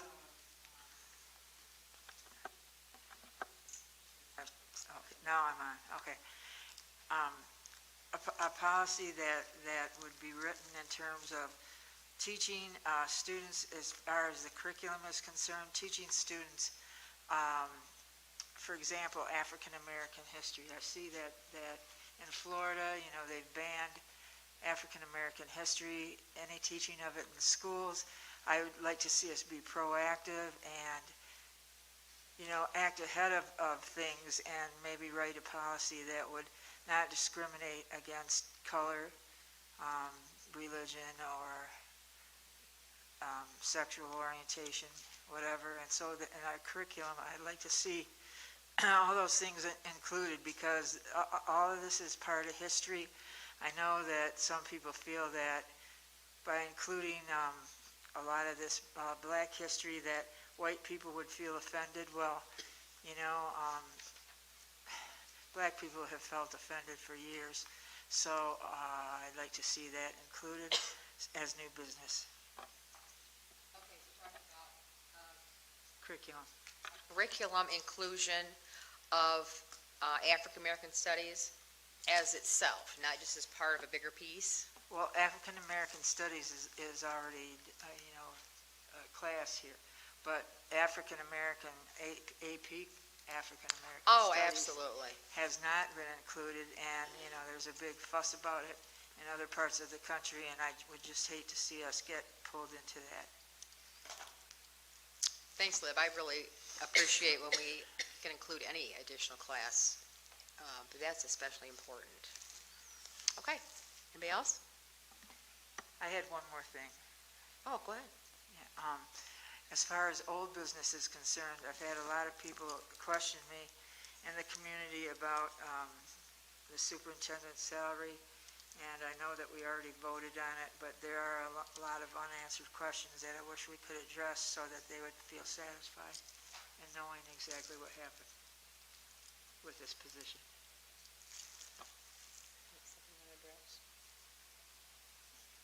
That's another agenda item?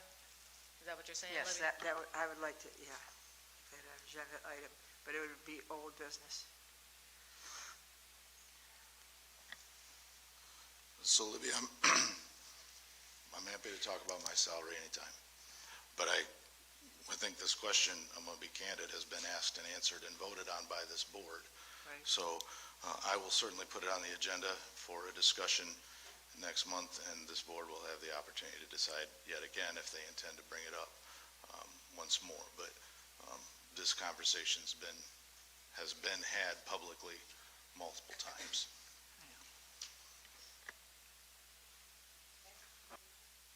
So I'm going to add a little bit to what Libby mentioned, just to add a little more to it.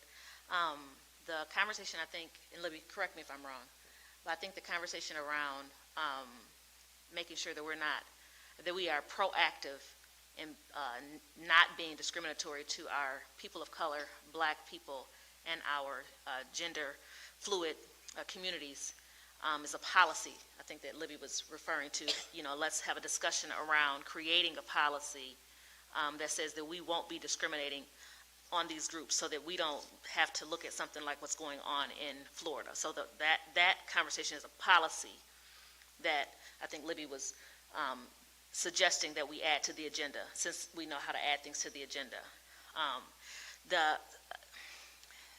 So that's one thing. The second thing, so as board members, when we want to add things to the agenda, I'm not sure that extra commentary is necessary as far as what's been asked and how it's been answered and whether or not it should be,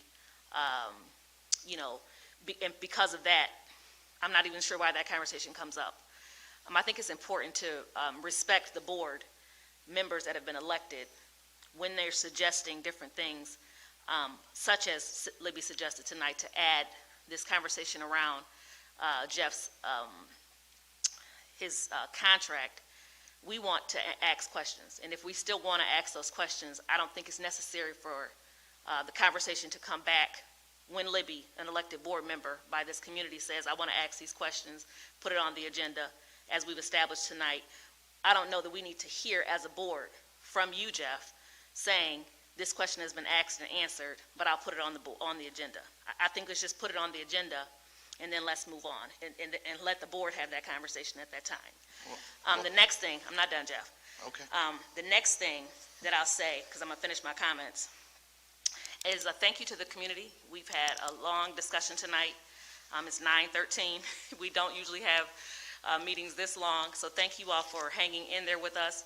I want to even say to this board, when we were discussing the board norms, being able to dialogue with them tonight was very refreshing for us to be able to establish some our different perspectives on what these things look like. We talked about what respect looked like.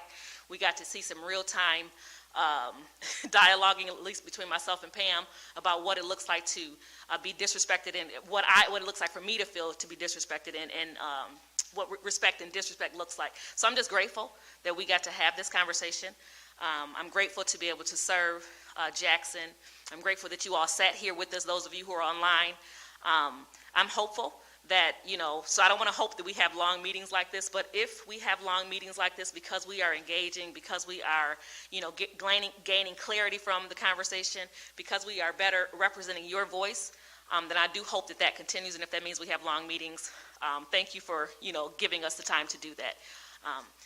Again, when we're talking about community voice, when we want to, I'm constantly that person that you're going to keep hearing saying, I want to hear from the community, I want to hear from the community, with the purpose of making sure that I'm representing that voice here. We've got to be able to have that dialogue. So you all giving us and extending, your grace to us to be able to have the conversation, just thank you. I really appreciate that. Thank you.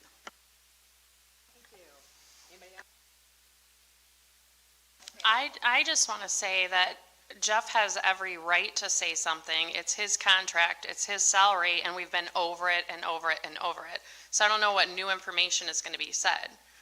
I mean, I listened the first 2 times or 3 times it was talked about. So And thankfully, it's going to be on the agenda. And actually, you can just get it from Michelle. Get what from Michelle? Get what from Michelle? We have questions about us, but we don't have to discuss it. It's just on the agenda, so that's fine. I think to the point, and you would like me not to question the board or ask the board, and I don't think that that's the role that we have. I think we have a conversation back and forth, and so if Libby asks questions, I think it's important for us to be able to respond to that, especially since she's asking questions specifically of me. But I make no disrespect. You want me to respect the decisions of the board, and I would tell you that this sounds very much like you are disrespecting the votes that were cast by your peers simply because you did not get the correct answer or the answer that you want. And so your hope is to bring it back before the board every month simply to maintain this level of dialogue. And I think that the board has actually voted on this already. So my contract will be up for vote again next year, and we can have another discussion. We can have a discussion on it next month. And Libby, I'm happy to sit down with you at any time, and you know this, we've talked about my salary or my contract. But it will be on the agenda next month. I have no issues with that conversation, but I think that it is a free flow of information back and forth. And so, Keisha, I reject your commentary that I should not have the ability to request or to have a conversation with anybody on this board. So to clarify, because I don't want you to think that that's what it was, I think, if there's one person on this board, and I'm not the only one, but if there would be just one person who wants the dialogue, it's definitely me. But again, like I said, I'm not the only one. It's not a matter of you not being able to express yourself. We just established tonight that the way the board members get something on the agenda is to say, I want this on the agenda. To then talk about how we shouldn't have it on the agenda because it's already been established, that to me was unnecessary. So that's the part I'm talking about. We are the elected board members, and if we, as elected board members, say, after we've established this is how you put it on the agenda, then we put it on the agenda. I'm not sure that there's more conversation to be had.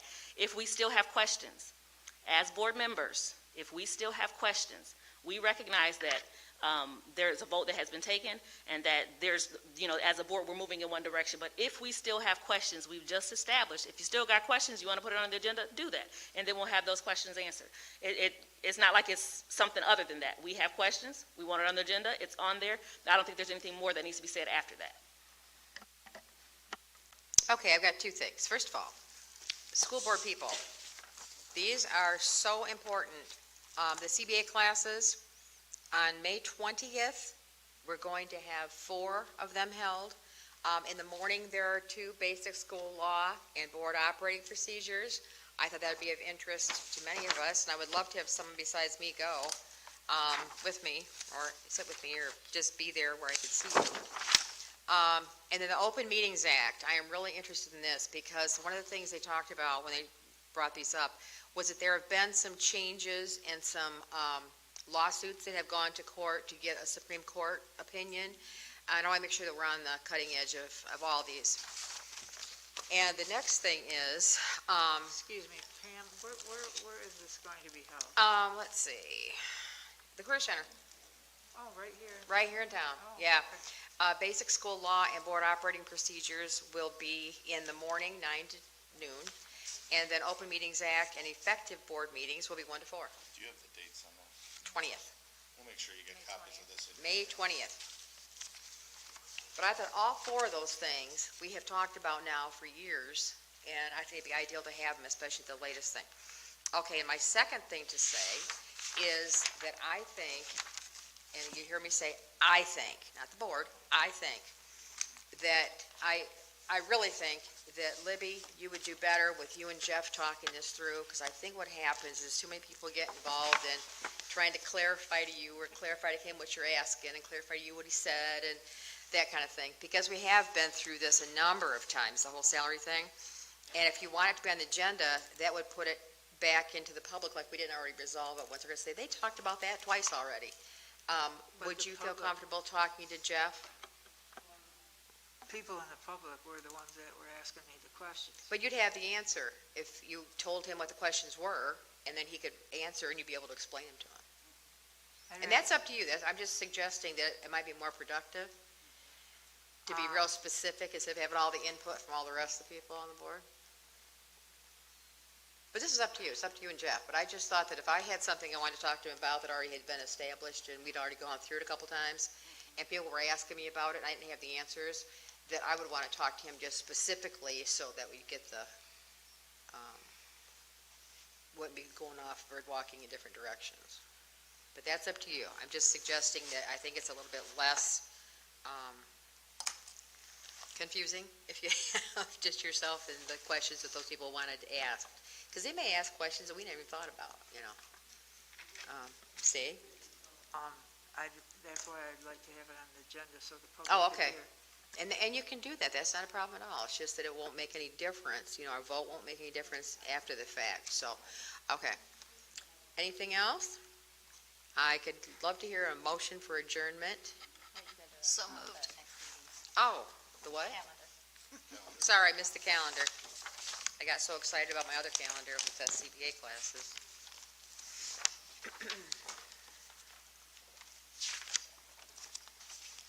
Okay, our regular board meeting will be April 18th at 5:30 for April. May 16th in the JHS Media Center again. Commencement details, those will follow, but the commencement activity is the 26th of May. That's always Memorial Day weekend, and so if you're looking for the whole ballyhoo, it's that week. You'll have baccalaureate, you'll have honors assembly, and then you'll have, the graduation ceremony that week. And the retirement dinner, we have some retirements this year that I can't believe are retiring. Joel Shaner's one of them. I don't know how we're going to survive. I don't know how the walls will stand up without Joel being here. But Joel Shaner's one of them. Do we have a list yet of retirees? We've got a short list, but it's not finalized. Not finalized yet, okay. But that's going to be at Cascades Manor at 5:30 on the 6th of June, the JPS Retirement Dinner. That's really a nice event if you get a chance to participate. Okay, now let's get a motion going for adjournment. Support. All in favor? Aye. Opposed? Thank you. And thank you, people, for staying and listening and